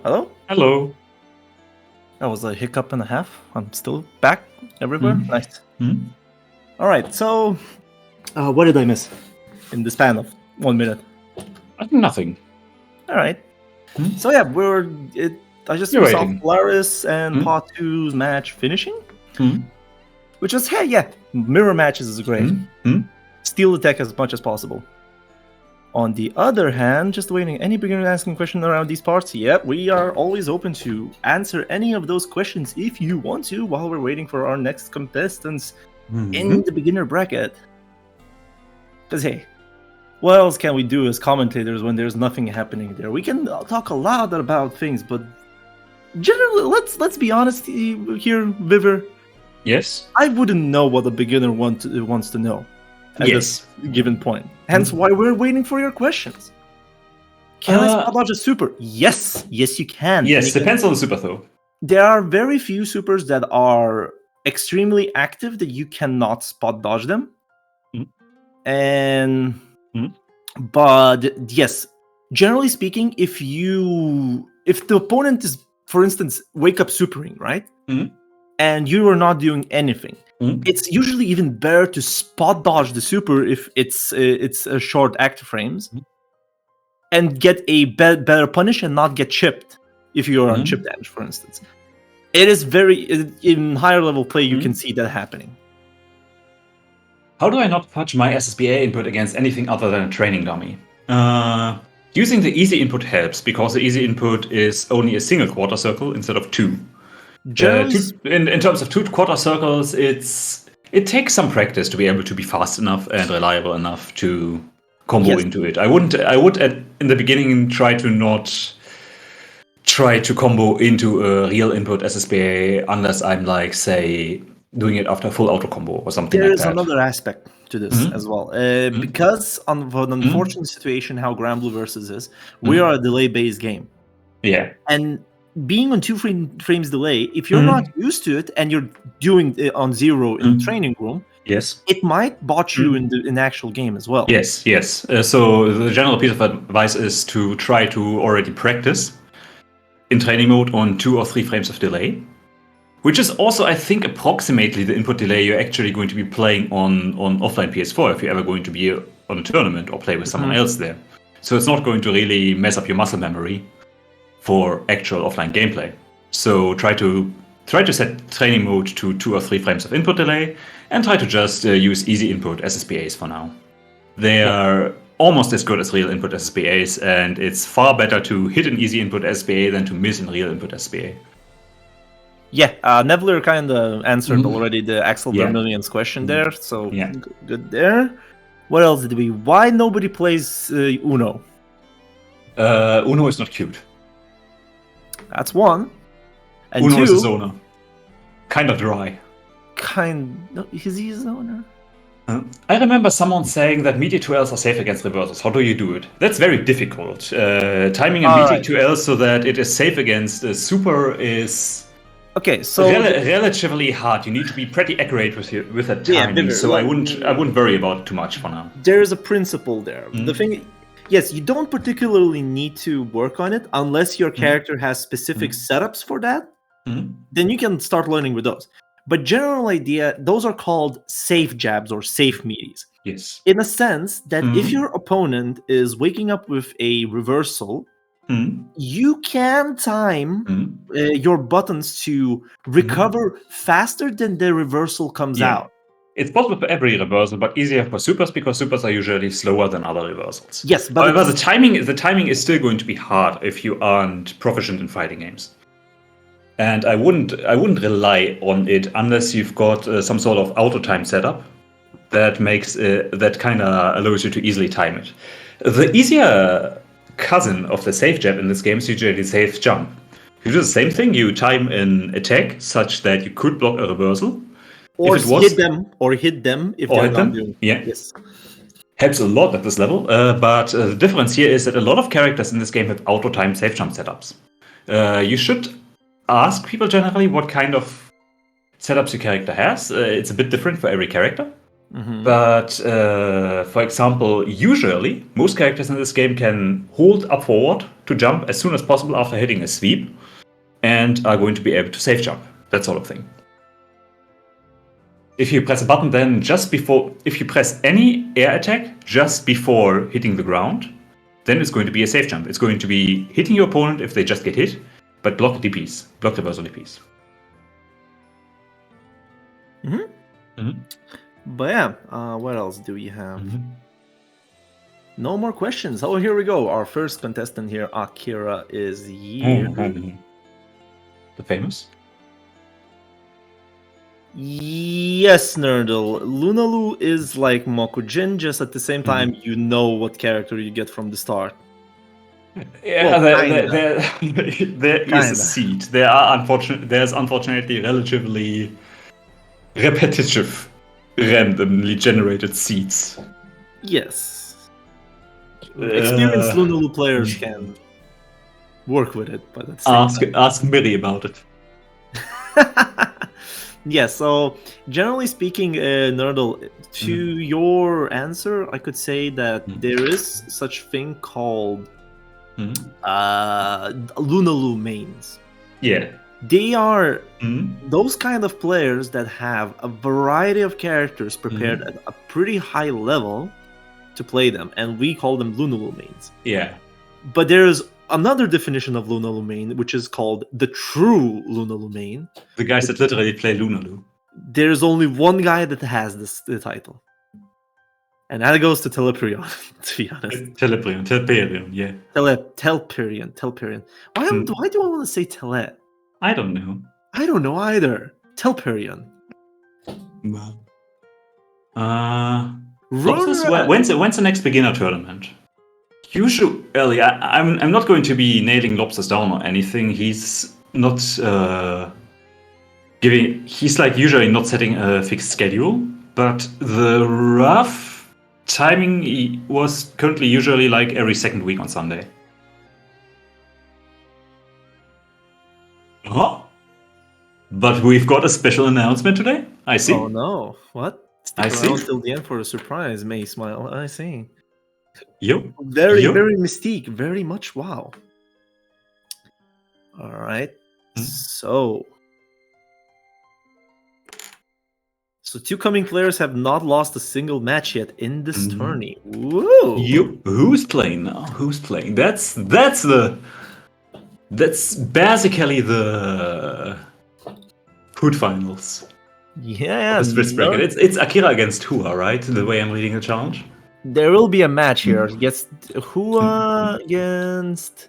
Okay, Mhm. Nurdle and BK Sass is gonna be fighting right now, and we have Akira and Hua here. Yeah, Mhm. and they are both Waiting at for the top, match. and they are gonna define who's gonna take the first place at this point. Perhaps. Anything could happen in round 6 still. Hmm. Hmm. You never know. Keep up the intrigue. You- But you- yeah, let's get to Nurdle and BK Sass. We've seen Nurdle play already, Mhm. but Yeah, Zeta. we are Against a Granthony. a grand. Okay, I Mhm. see. You know what's funny? They just started playing room matches, and you can see how many games they won in the tournament total. So it's kind of funny. I see, I see. Well, that's a problem. Uh-huh. Mhm. Oh, Whoa. what are those guilty gear conversions? Was it a Grandu Fantasy versus Chaos combo? We got those. All right, let's get back to the show because there is some show to be done here. All right, gonna get some. Could have went for the EX boot and a Yeah. bounce there. Yeah, EX Boot would have... Exactly. That would have been a ball on there and would have led into a full corner combo. More damage. Spending EX is always worth it if it allows you to extend the punish. combo near the corner. Good stuff there. Gonna Nice. Get no. Okay, You- so PSA to every beginner out there. Remember, you can tech roll if it's not an EX special. Do not let those free. Oh, what? Yeah, like this.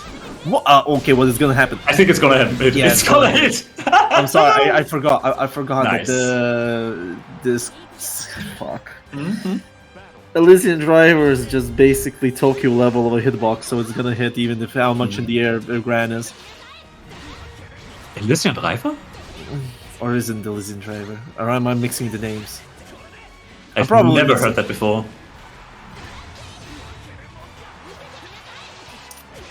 I will have to recheck that, but on the other side, holy shit, that's a cross. Like this, but, nice. oh, no conversion though until the end. It's kind of timing nice. was slightly off. It's kind of Fine. nice seeing Grand players out there, you know. Yeah.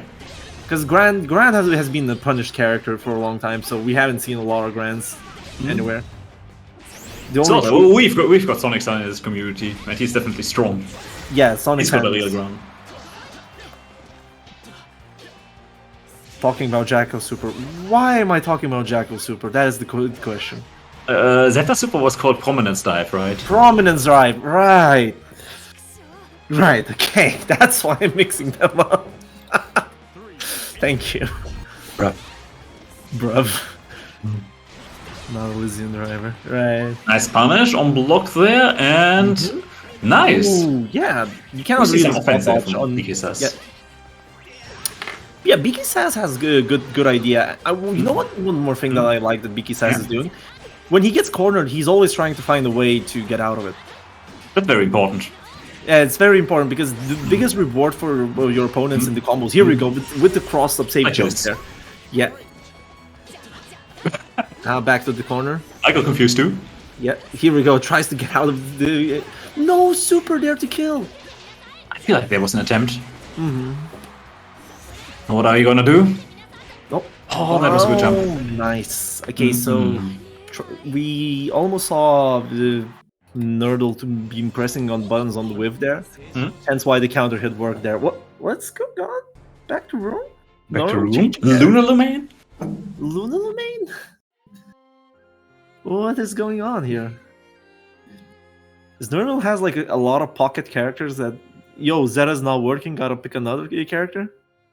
Maybe that's a secret. Maybe that's going to be the answer. Oh, Lowain! Yeah. Okay, this could be the answer.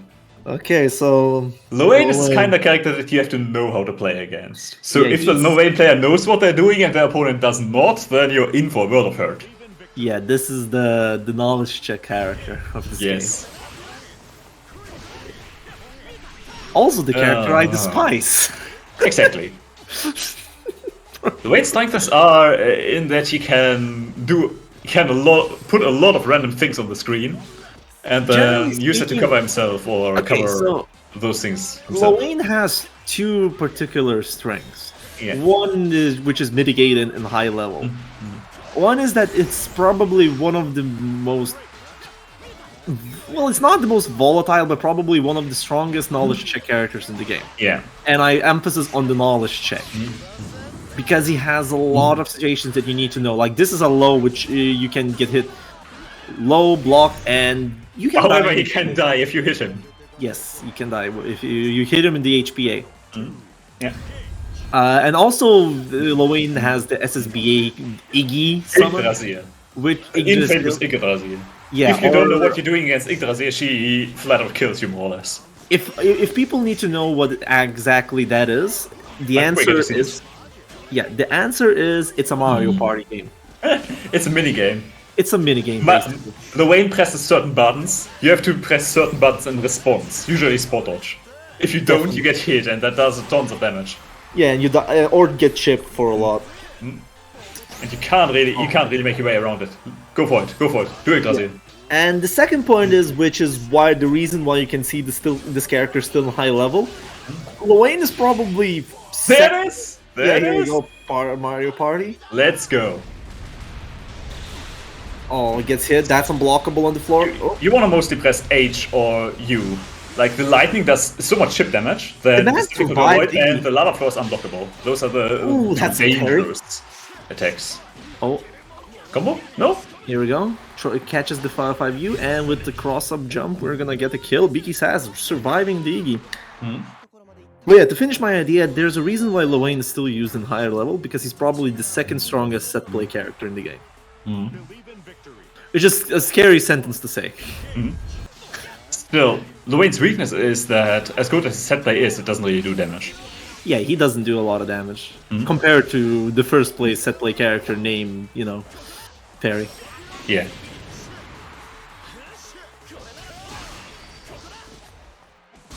Actually, maybe it's the third, because I probably would put Metera in second, I guess. Barflies are kind of fucked up.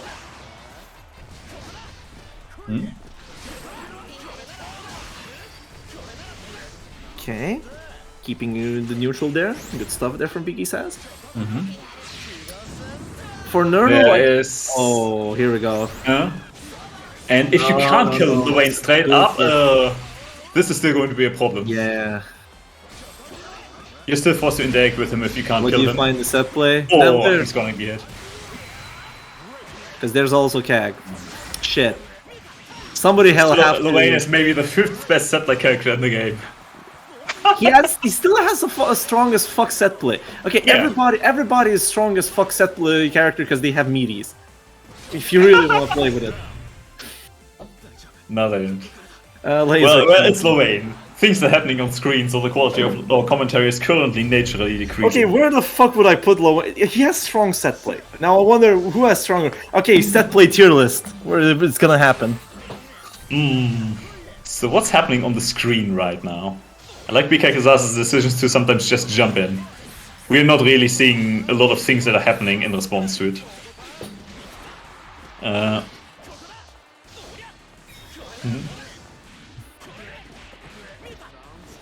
Being sad. I feel that Hua is on to a very good start as a fighting game community player. Oh, air froze in this game. Nice info!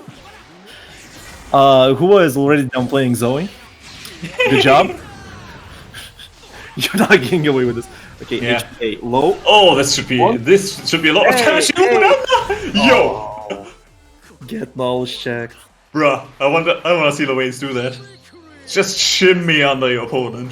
Bro, And he's the not left, playing- right to heavenly Gaslight to is like the pyramid mix up. What the fuck did you...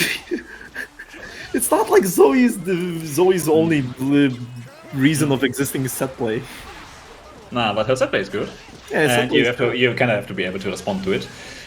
Zoe's set have- play may not. I will give Zoe's you- set play can be answered relatively safely in a lot of situations, which is why it's kind of not great. But if you don't, she's scary because she can combo off overheads and throws. And the defender first has to know how these kind of setups look like. And can do it very safely because the dragon is covering her. You. Interesting interaction there with the DP into you recovery. Still gets the counter hit, keeping the corner. Good throw, I like it. Yggdrasil? No Yggdrasil. Trying to make... The first fundamental as a Lorraine player is to be able to use Yggdrasil whenever you want to. I feel the muscle memory on the Zeta is working on Nerdle because we can see a lot of cancelled other combos into 5U. And 5U's just eat for Lowain this time, so... Yeah. Can do it if he's far enough away from his opponent. That doesn't happen very often. Depending on how you play. Nebler, if we consider supers for your statement, I'd agree. If we don't, I'd say Zoe's still on top. Zoe's really strong in checkmate situations. But now, everybody's strong in checkmate situations, so OD exists.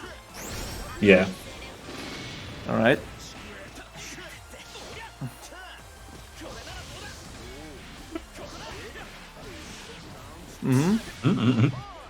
Okay. Yeah. Rush is plus and block. You have to kind of block after your opponent has made you block a rush. By the way, reminder: the Lowain's 2U is cancelable. Yeah, very strong. It's probably his strongest. What? This should be blockable, but the question is whether Nodal can kill here. He was a bit late. Yeah. Yes, Adam. New The mechanics. Grand Boot. And The Grand Boot. The Grand We've not Boot. talked about this, but EX Boot is one of Gran's strongest tools, and if you're playing Gran, you want to use and abuse this attack, especially from the range where it barely hits anymore, because it's so rewarding, and even on block will not get you killed, and is sometimes even plus on block if you space it absolutely perfectly at like the tip range. There's this thread the needle range where it's plus on block. Yeah. So Yeah. And dealing with it isn't that easy. It's definitely easier to use EX Boot than to deal with EX Boot, so that makes it a very strong option. it's kind of funny because on Clash against most characters, Gran wins. Yeah, he's in the air. He can go for the knee. Otherwise, it has such a high crush level. It just absolutely obliterates a lot of buttons thrown out. Yeah. All right, that's gonna be done with that match, and now we're gonna go into our winner's side maximum match: the Akira against Hua that has not lost a single. The feature match? The what? The feature match? Oh yeah, the featured match. Let's go. I want to see how these two beginners have their game going. Yeah. Ode is not a combo breaker. It is like, I wouldn't exactly call it a burst, because a burst implies you're going to be able to combo break. It's more like, I guess, a gold burst, because you can only use it where you're not in hit stun or block stun. But it is very safe, even if your opponent does end up blocking it. From room matches, these two players have played the game a bit. I see. And it is Cagliostro against Jita. Yeah, Cagliostro against Jita, so we're going in for some it's gonna be kind of cool. Yeah. Okay. Right now, this is already gameplay cut above what we've seen so far. You're already tickling the Vivir's, you know. Bro, I've seen who hit the trap with 2L. That's matchup knowledge right there. Oh my god! Here we go. I'm seeing Akira use traps. You're seeing footsies here right now. They're both playing footsies, playing neutral. Look at this conversion out of using trap. their character strengths, especially Akira right now. Cagliostro is one of those characters that you first have to know how to play against before everything makes sense. She's got a lot of things that could just end up ambushing you. But you have to know. And know who. I like the patience from Akira too. Why should Akira ever approach? Here we go. This is the truck of a hitbox from the Kags. Far H is such a strong button. It comes out fast. It's active forever. But only the good thing is that it has recovery. So you need to start playing a bit more passive on your offense to bait that out. Nice. Yeah, you can see that Akira is doing a good job, like keeping the space with Far Age there. But at the same time, Hua just needs to start working a bit. I'm looking a bit of fireballs just outside of that Far Age range. Oh, no. Depends on whether there's a trap on the screen or not, whether that's a good idea or a horrendously bad idea.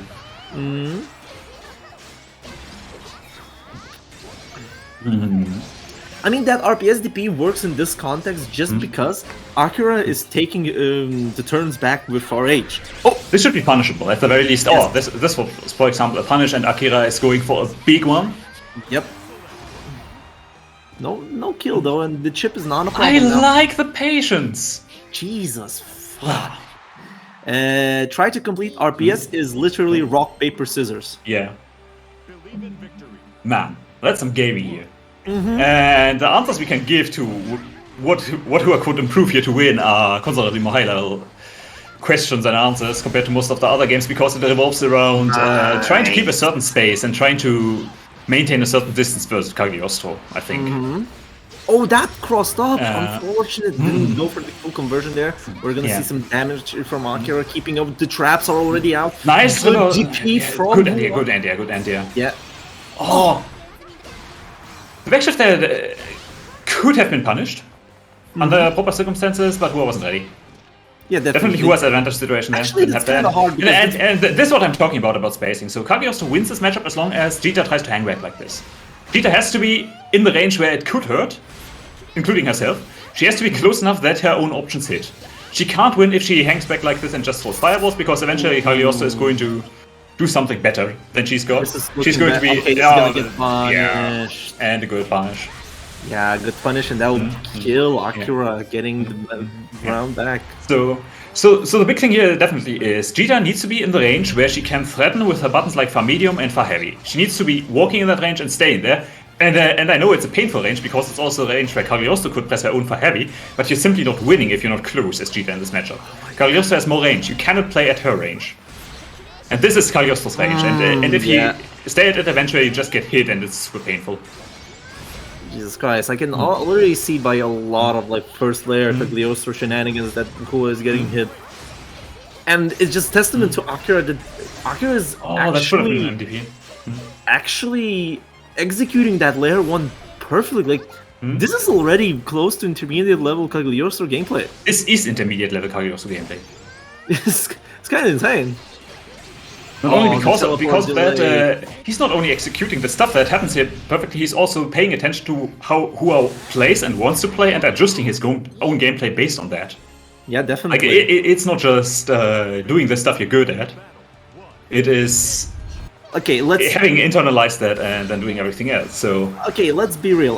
I'm gonna Nice. probably focus more on Hua right now, because Hua definitely needs help here. so this is a chance. How is Hua going to be able to take Plus advantage of unblock? it? Plus unblock, yeah. Oh, I was waiting. I do like for the pressure here, but Akira managed to jump out, and that's a terrible situation. He lost the corner. The corner is a huge advantage in this game.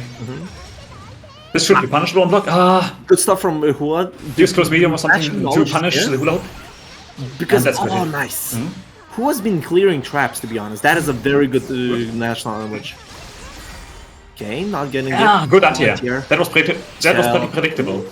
Hua has been relying a lot on the run-ups or run-up jump-ins to approach, so Akira only has to wait for that when at longer ranges. Okay. And yeah, can't do that's a anything at fifth this range. level. Cagliostro can do whatever she wants. She's comfortable. Okay, what So, the Rock is cooking? Yeah, At what the that Rock is life cooking? difference, Akira has to approach at some point. Jita is an overdrive, so hanging back makes sense there. I mean, Helvet. Oh, good nice idea. idea. The Should thing use is, the X there? oh no, Because this Hua is does not need. Okay, remember how you said that if Jita is gonna stick at that range, then Cagliostro is never gonna lose, because that's one. Cagliostro has ways of chipping out Jita, right? But at the same time, has protection with the Rock against any fireballs back. Yeah. But at the same time, now the situation has shifted when Hua went for overdrive. The health advantage was there. Hua didn't need any reason to run up. Exactly. You can anti-air that if you're paying attention to that and know where Jita appears from. It's in the matchup knowledge again. Yeah. Oh my god. And there's a reversal. But you need to. But this is why I would recommend using EXTP as a reversal option, because you get a knockdown on that is good enough to get Oki from. Akira is correctly disrespecting after being hit with light drain punches. I just feel that the current problem for Hua, at least how I would look like at advancing on to Akira. Oh my god! Oh, good. Worked. OD there. It worked out now this time. That was a desperate run up Oki, however it worked. And Yeah. Akira escaped.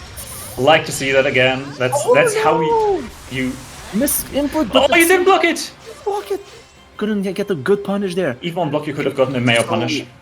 Close heavy into Super Skybound Art, and like Akira would be close enough to almost be thrown at that. The nice. Chiron. That's nice. Good Chiron though. After conditioning Hoa to be very patient in neutral, that happened. Now the thing is, what I've noticed how Akira is just playing. There's like this. Remember, I said Layer 1 Cagliostro gameplay is there. It's executed perfectly, almost. Yeah. And one of those things that Akira is doing is basically putting a shield of far H in front of him. Yeah. Who has been running up, trying to get in most of the time, and always been met with far H and either hit or block. Yeah. I would like to see what to stay a bit on range and start baiting those. Because the range you want to be in there is the range where the far heavy does more or less barely not hit. Yes. Because if you're staying that far back and running up, Akira can react. Akira is basically reacting all the time to you starting to run. So you can't really gamble against him. He's just waiting for you to commit to the run. However, if you're closer to Cagliostro in the first place, within the range where the heavy only relatively barely does not hit, then Cagliostro can no longer react to your run up with her own far heavy. So essentially being close enough that your own attacks can be a threat with only a small run would be key here. You don't want to be so far back that you no longer really have threatening options. The only thing Jita can do from that range is using her fireball, and Cagliostro has her own rocks. Cagliostro has the spikes from the ground, the speculation, that invalidate playing fireball neutral as Jita. You have to be close enough even if it hurts. When Kag uses speculation, rock is in front, which acts as a shield, basically. Yeah. But in other words, I have to make a disclaimer. We actually commentated this not as a beginner match. Yeah. We actually commentated this as an actual match, which is testament to both Akira being pretty cracked at Cagliostro right now, and Hoa having lots of basics there, working already pretty well. Just needs some polishing, needs some ideas how to work in there. And you can see how these two players have not lost a single match in this beginner match up to this point. What we've been commenting on definitely wasn't the first level stuff. We've straight up been jumping into what kind of game plans do you want to execute. Yeah, definitely. Which is the next level. After learning how your own character works, it's starting to learn how your opponent's character works and how you want to adjust what your character does compared to them. Yep. So, but anyways, very good. This was a good set. Even if it was a 3-0, it was a good set. And Hoa, don't always go with. Okay, you can go 0-3, but remember to say one option select. GG's close. It'll help in the long run. Yeah, polish your post-game option selects. Not just in-match option selects.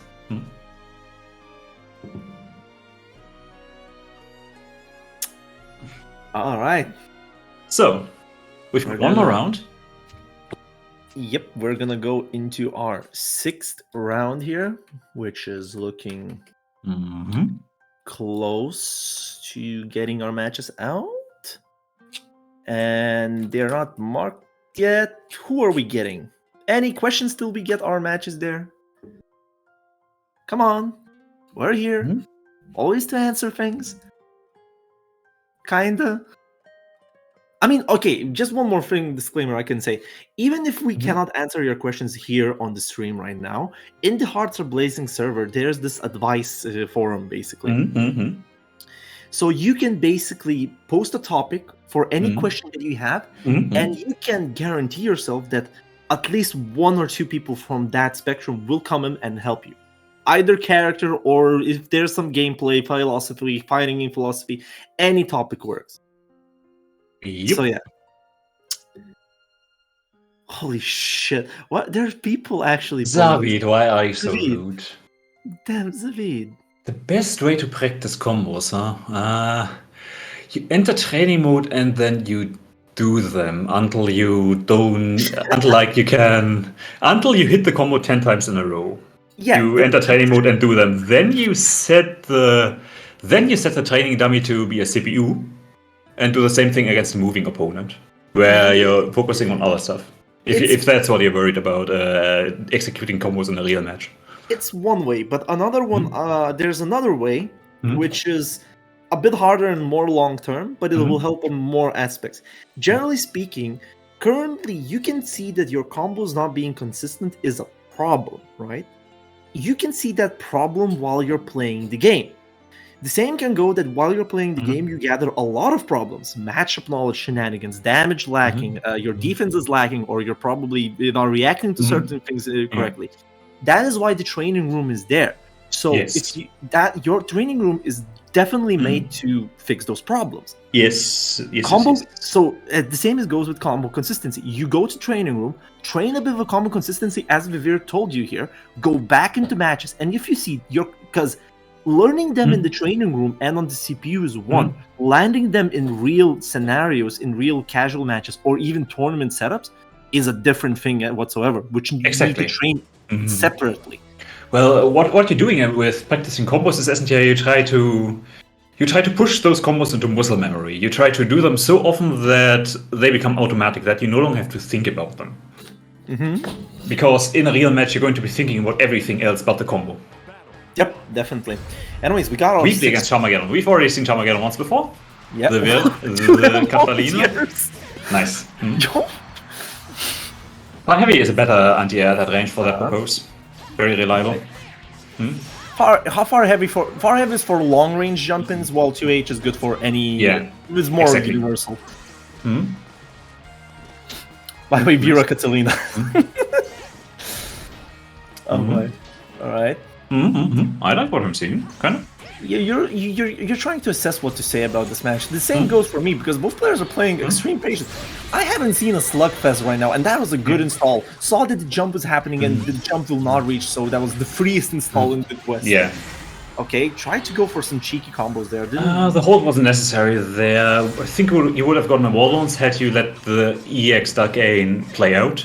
And could have extended from it. Don't listen to Vivir, because there's definitely a combo that you can get a full screen carry there. Yeah, but you could have just gone full combo instead. Yeah.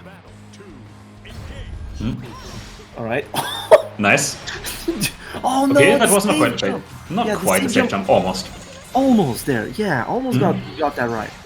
All right, neutral. We're gonna get the first one piece of advice I'd give Vera players is that generally, I don't like using Luminera setups. I don't like using Luminera too much in terms of setups. Running up close to your opponent and going for a basic 2Ls is, in my opinion, better because it's harder to escape. It really depends on what you're trying to get with the Luminera, because, it's still your option that you can use in mid-screen, right? In corner, it's really strong. Oh, here we go. No conversion. Almost. Okay, couldn't hear it, but that did absolutely no damage, because that was on the crusp, on the hitbox. Charmageddon kind of recognizing that it would be key in this matchup once again to anti-air, to use to heavy or EXTP. Any EXTP for anti-air would work. Oh no! And that's a good conversion to one. Yes. Here we go, burning the money there, getting the kill when it matters. Alright. Yeah, if you don't know that you can actually hit a meaty after the Luminera setup, I wouldn't recommend for one. But there are ones that allow you to meaty and they're good. Okay, Lumi. Oh, try to do. Okay, that works. Yeah, that works. It's kind of weird with that Luminera setup, because one, you need to check your opponent for not doing anything, because Lumi happens afterwards from meaty, even if you time it perfect. With a suspect. Oh, could have gotten a very good conversion there. Just a tiny bit there, air to air. That's unfortunate. That is. Matching was the right. Using a defensive attack was the right option, and into super. No, he missed input. No. All right, throw was gonna be what? Another Luminera, but no. Vera gets hit before it could happen. And the counter hit is gonna happen. Here we go. This match is tight. Not gonna lie. Using thrust as Charmageddon was a bit impatient, especially considering that Weebly was going for a lot of jump-ins in the first place, which thrust is weak against. Then you would want to wait for the jump-in and then anti-air it with an EX easy input Emerald Sword DP. DP there from Weebly. trying not to. Ah, Oh, right. good. It is obvious that Weebly has experience here because you can see that there's some shift in the offense that you're trying to do. Oof. Good Good. hits. Why would you change sides there, Charmageddon? Now you're closer to the corner. I might have been too conscious. Yeah. But probably. generally, you would want to keep the corner side here. Especially in this matchup, it is very important to push your opponent into the corner. To make sure you're not being cornered, but your opponent is. Because corner combos in this game do a lot more damage than mid-screen combos. Whoever corners the opponent will have a large advantage. Also, it's harder to escape the neutral when your Yeah. opponent is cornered. So, basically, the oppressor is always on the winning side, and you don't want to be in the defender side. Oh no! Pressing That was Avada about into Luminera. That will kill. Looking pretty rough there for Charmageddon. Okay, that anti was fairly late. Yeah, that was wouldn't late, have but it worked. still got a counter hit. Oh, Yeah. nice! This is what we're looking for. Oh no! No thrust. Didn't have the Didn't cooldown. have thrust. Didn't have thrust, Yeah. so that was fairly good. Wait, Good. Yeah, it could perhaps have been a combo, but that's super advanced. yeah. Yeah. Oh, Here we go. loved. You know what I love what love? Charmageddon has just been doing. That's Yes. how you play Catalina.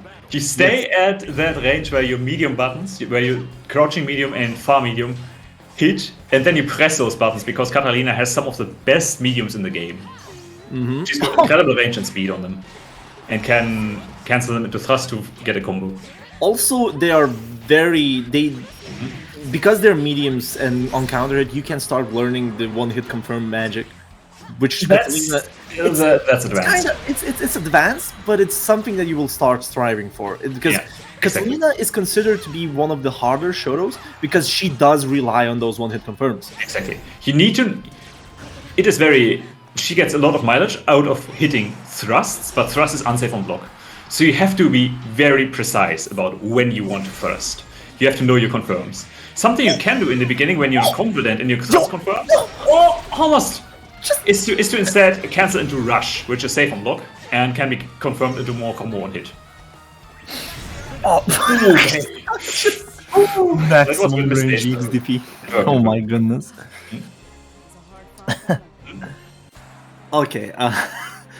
One thing that I could point out for Charmageddon, two things. One is that you could work on your combo consistency because you've been dropping the endings for supers, probably trying to work on those supers really basically hard. Other thing is that if you need to, please avoid Crowley routing. What do we mean? about Please avoid. Well, that is a bit higher level, and I'd rather have combos that end in a knockdown than combos that drop because you weren't special canceling fast enough. But what it means is that using auto combos generally scales damage harder than if you wouldn't use auto combos. It's not Using auto combos in a combo tends to reduce the damage, especially in a juggle. So if you learn the versions of your combo that don't use auto combos, you do more damage. It's not even the damage because in the juggle state, if you're using auto combos, you're basically reducing how many hits you can hit in the Yes. combo. Very Yes. hard. Auto Yes. combos just scale that very fast compared to just one button to special and to pick up. Yeah. So it's a bit more advanced, but just I've been seeing a lot of Crowley routings, and even so, we saw one game where there were some cool combos, but there were just too much hits in it, and combo limit just hit. Using the thrust neutral is, I think, doing Charmageddon more harm than it's helping. I'd like them to stop using them because that's kind of how they're getting hit a lot. Good anti-air. Yeah. Oh, the stabs.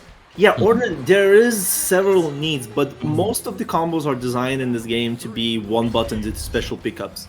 Yes. It's a general rule. As any Oh, no. rule, it has exceptions. Definitely. Okay, what the hell has Nice, like it. We really tried to use a DP on a Yeah, but that to was use a the cross extra punch. Yep. But it put it the wrong side around, Oh, I so like the pickup. Good stuff. EX stabs. Oh. Bro. What is going? I don't know. Is Sean Just McGovern timing, really yeah, afraid that was punch. of doing anything now?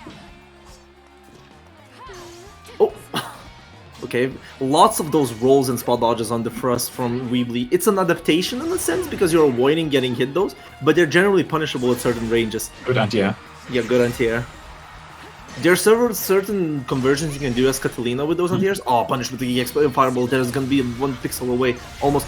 Oh, baby!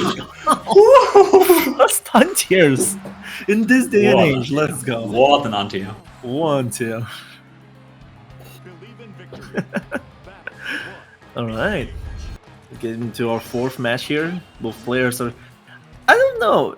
Generally speaking, adaptation to the player is more or less left for higher levels, right? Because you're now currently trying to adapt to your own opponent's character and what they do.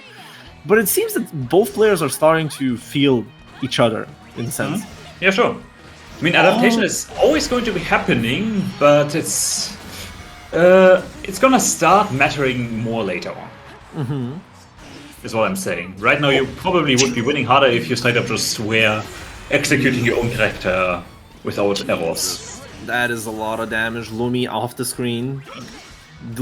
L and M Lumis usually spawn at fixed the distances. The H Lumi. What is happening here? It's gonna sit. Yes, it is. Spaghetti is real, and with the spaghetti and the super, Weebly's gonna get the round.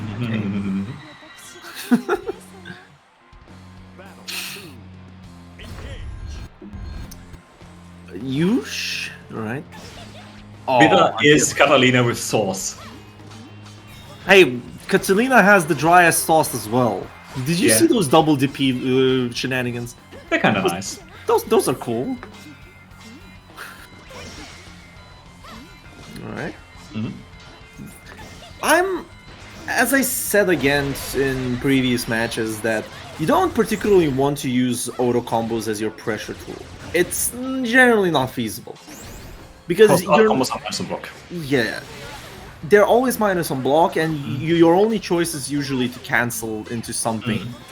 And most of those are Not overhead. The universal overhead is not that good as a cancel option. You can disrespect it as shown by Weebly. That's gonna be big damage. Gonna go. Oh, misses the combat, and now there's the overdrive. from. What? I think you're out, right? Yeah, you're out. Yes. Oh And the my punish! God, please, get the super. Yeah, trust yet. Super Okay, that's but not here. it's around That's itself. an untier. That's an untier. That's an untier. That was good. That was a Oh Charlotte. fucking god! That was absolutely a Charlotte anti. Stop!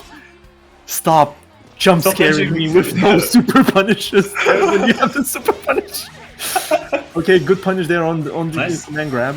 We're gonna see some Oh, come EXP on. there. Good. Jump back into EX Fireball. Could have gotten a conversion. Like there. Charlotte Really- get on tendency to kind of just back up and not try to at least establish throws or meet these after. Close M untiers looking good. This Oh, is super! gonna be hitting. Oh, EXP, where's your super? You could have killed with the super, but Yeah. the 2L meaties. Oh, that just was clean offense. That just really was clean offense from Charmakiano. Nothing to say about that. That was a really good round. Weebly did not have a chance to breathe that round. That's for sure. Well, Weebly tried to breathe when he shouldn't have. Whoa, whoa, whoa. Too real. Sometimes you gotta block. Blocking means you don't take damage. All right. With that, we're gonna go into our last match of the evening, which is gonna be the Playmaker versus the Fluffy Flareon, Interesting. if I'm pronouncing those correctly. That's also an interesting set. Both of those players are 3-1 right now. They're pro free what? Yes. So they're on. Or I haven't seen what round 5 is actually. Thank you, challenge. Why aren't you refreshing that? So both of those players are 3-2. 3-2. Fluffy. Never mind. Wait, where's Fluffy? Fluffy. No, they're both 3-2. Just Playmaker is higher because of the higher tire breaker. Yeah, I had an old stadium. Yep.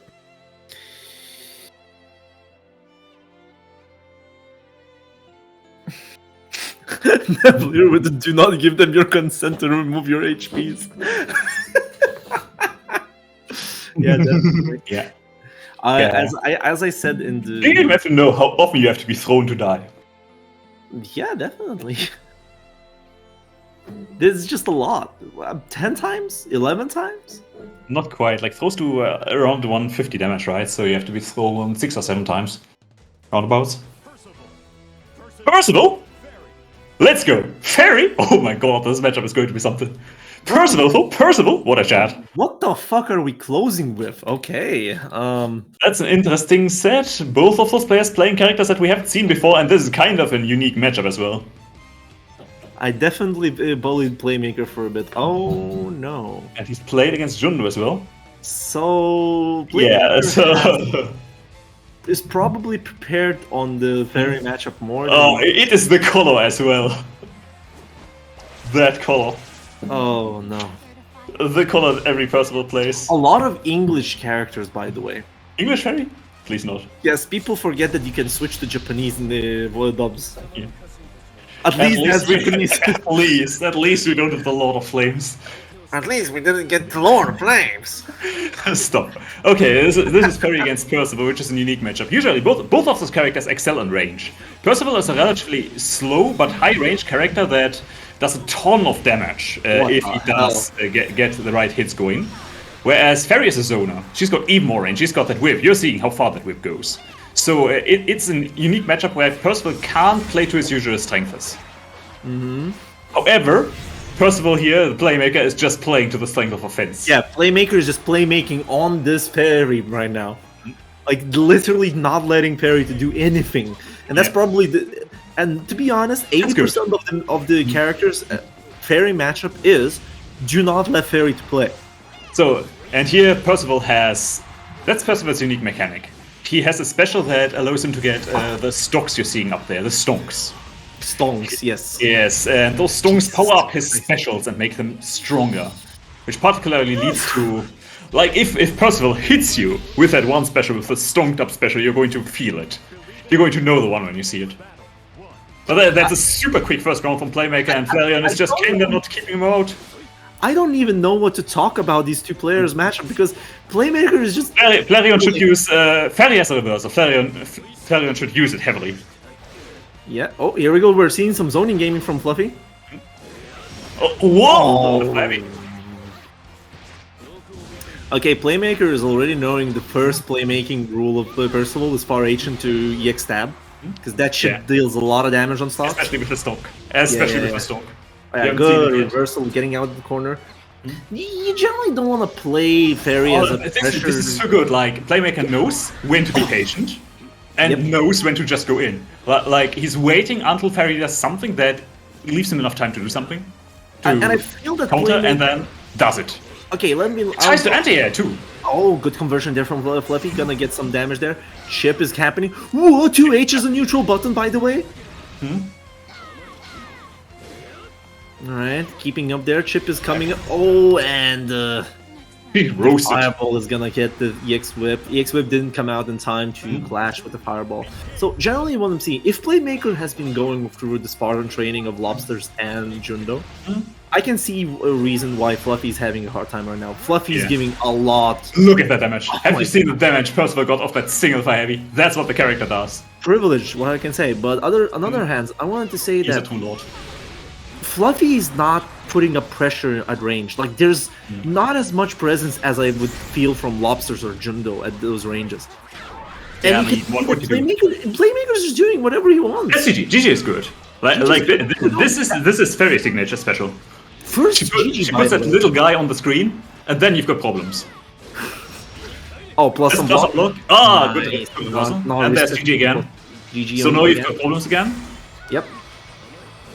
Okay, Fluffy's playing on the chip damage a lot because it...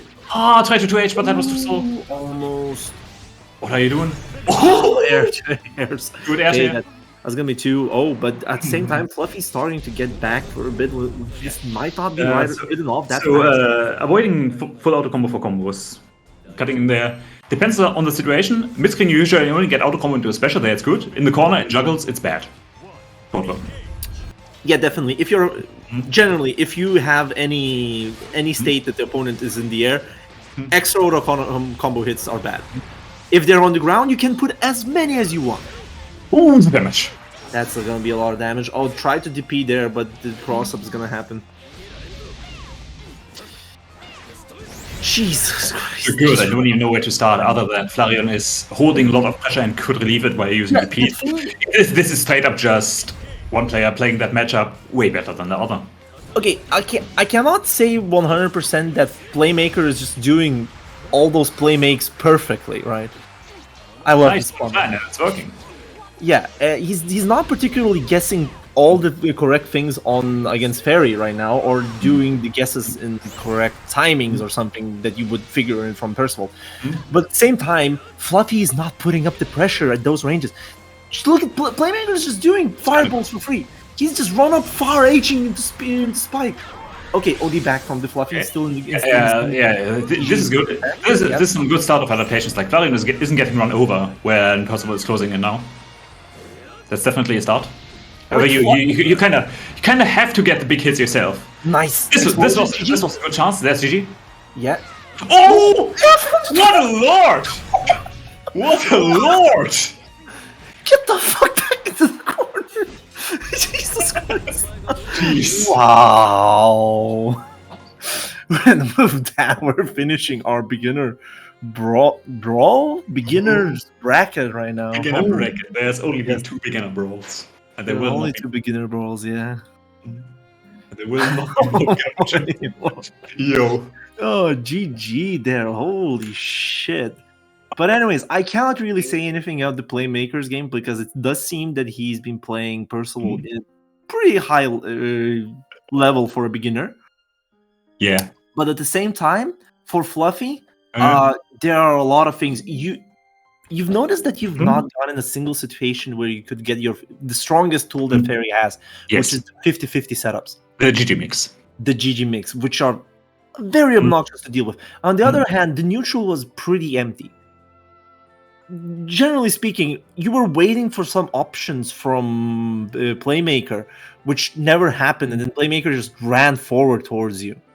I think what you could have tried as Fairy there is like Playmaker waited, I think, for the whip grab to happen, for Flareon to use Gespenst, the whip grab, where she first spins the whip and throws it forward, the special, and then made his move. So if he's only waiting for that, you can try to mix in a few straight up just GG tosses and see whether something happens. If GG is out in neutral, then Percival has to respect it and is on the back foot. Other than that, yeah, using a few more attacks, using for heavy a bit more, and varying what you special cancel into, such as more GGs, could help. Yeah. But yeah. Got any closing questions? Yeah, any closing questions from the beginners? And other than that, if not, we're going to be probably doing our closing section and give it away to Lobsters. So wait for a bit. Alrighty. Thank you, alright. So, in fact, the end of the bracket. Let's look at our current standing. So, Akira sweeping through with a 6-0. I knew the guy was good, but... Lobsters, may I introduce? He's a caliber. Can I introduce a bit? Adakiller is asking a very good question. How bad is going 06? Going 06 is... 6, it's not bad because you got 6 matches of experience. Exactly. It's way better than not playing in a tournament at all. Yes, it's way better. And generally speaking, now you got those 6 matches, and figure out what were the problems, what problems you saw, and if not, you can record those 6 matches and just put it out somewhere for others to see. Yeah, and you could get. Yeah, we're here to help you to learn the game. We're not here to destroy you all the time. So even those 06 are not from malicious intents. You can say that. Yeah. Just means there's things you can improve on in this game, and as long as you identify or get others to identify what the problems were that were holding you back, and then you work on them and improve on them, you're going to get better. You're no longer going to go 6. Even looking at your 06, small pasta, you still had a 3-2, a close match here in round 4. So like, you are still showing improvement. You are still having hopefully a good and evenish time. Even if you're going 06. Yeah. So yeah, do not lose your head. Yeah, as the two commentators are saying, don't lose your head. You're still improving, and we all started down here. It will be like that as long as you're like cool with it and you keep at it and you're happy to like ask questions and so on. You'll be completely fine. Going 06 is just more experience. But anyway, our final standings are Akira 6-0. Man's been grinding, so don't feel bad if you lost to Akira. He is, and we could tell just from watching him play. This guy's good. Like wow. As I said, we as commentators just went on and I didn't even feel that we were commentating a beginner match. I just went on and just commentated regularly. That goes for both players, though. Yes, that goes for both players, because even if Hua is not in the first place or second place, it's still admirable how well he played in that match. And then we have in second place Open Wolf, third place Polaris. They're kind of regulars. This is the first bracket Polaris has entered, but he has been around in Hearts of Blazing for a while. And then same goes for like Top Shooter, Windwalker, Try to Complete. They're regulars. So they've got some experience. Yeah. I was also impressed how experienced Hua was. I didn't realize they were that good. Yeah, good stuff from everyone. But yeah, I hope everyone had a good time. And as we said earlier, even if you're on the bottom end of the bracket, I hope you still had a good time. It's still experience. I tried to give as much people. I didn't give everyone a stream match, but you know, there's a few people. I spread it as much as I could. So I hope even if you didn't, what I want to say, even if you didn't get your stream matches, you're still free to ask us questions or in the HAB Discord. It's not that if you didn't get your stream matches, it doesn't mean that you were forgotten. To be honest. Also, I see some people asking in the Discord like some stuff with the tiebreakers. It's basically kind of it's left to right, I think, in terms of tiebreakers. So score, tiebreaker. The tiebreaker specifically is if you matched with an opponent or that you're breaking ties with, and at your same score. The Bucknots is like it's the points you've taken from your opponent, I think, but mine discarded the best and worst. No, it's the scores of your opponents, basically. It's kind of a rating that basically tries to measure how strong the players were against you, which you've played, more or less, how well they've placed. Yeah, and higher opponents were. And higher buckles is then in terms of tiebreaker, says, okay, you've played against stronger players altogether and gotten the same results, so I guess you're stronger. You're getting the higher place. And the points difference is just that's where the individual games matter. So like going 3-0 instead of 3-2 would affect your points difference, for example. But those are the order tiebreakers. Yeah. So I don't think we've had we've got a lot of tiebreakers, but I think it never actually came down to points difference the way I can see it. I mean, let's be real here. We had 35 players here. 5 that didn't check in time, but so it was 30 players for 6 rounds, right? It's not enough to particularly assert a accurate ranking during using the Swiss round with that much rounds. Kinda sorta is, I think. Yeah, that's the minus. But at the same time, I am happy seeing this many players. I'm happy seeing a lot of new beginner players showing interest in this game, which we all love here in the commentary booth and the organizers. I'm pretty sure Lobsters loves playing his fairy. I'm a fucking right. What was that? Anyway. No, nothing. What were you supposed to announce now, Lobsters?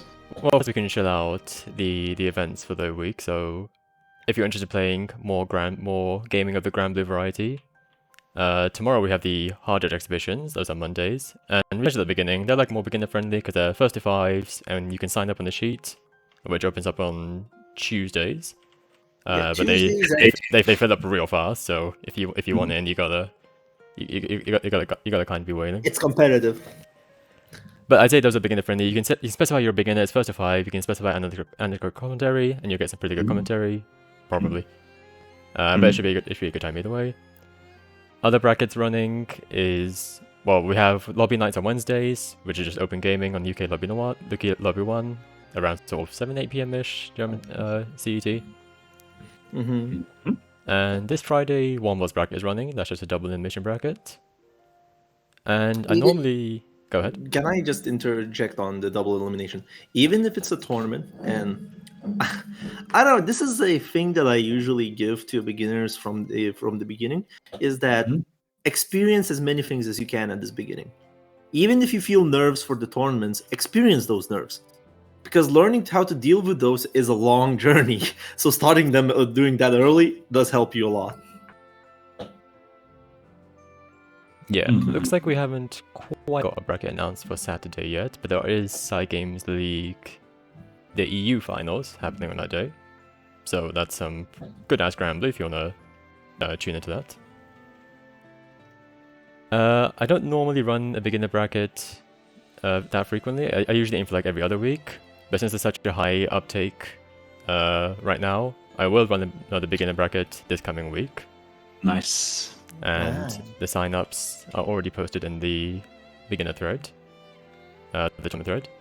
I'll make a formal announcement of that tomorrow, but if you're interested, there's the sign-up right there. But yeah, that should be it for events in this week. Mhm. Do you two have anything else you want to add? Nope. Thank Nothing. I would like to thank everybody that participated in this beginner bracket and everybody that watched us commentate or something here, to be honest. And also thank you, Lobsters, for having me and Vivir here in the commentary. For sure. Yeah, thank you guys for helping. The commentary is great. Thanks for being here, and not just that, but the people that were helping, just the admin work in the bracket while I was busy on the stream. That was honestly really helpful for a bracket of this size, especially. So thanks everyone for, and obviously thanks to the players for joining in and signing up. But yeah. As usual, if you have any questions about anything at all, just drop them in the community. You can ask someone directly, however you prefer. But yeah, that should be it for today. I don't think Womble... It doesn't seem like Womble has his DNF bracket today. At least he's not live yet. So I don't think we have anyone to send you to. Anyone Gramble category? No, it's just me. Okay. Alright, we'll just end the stream there. And yeah, I'll see all you guys around the Discord. Alright, bye. Bye. Bye bye.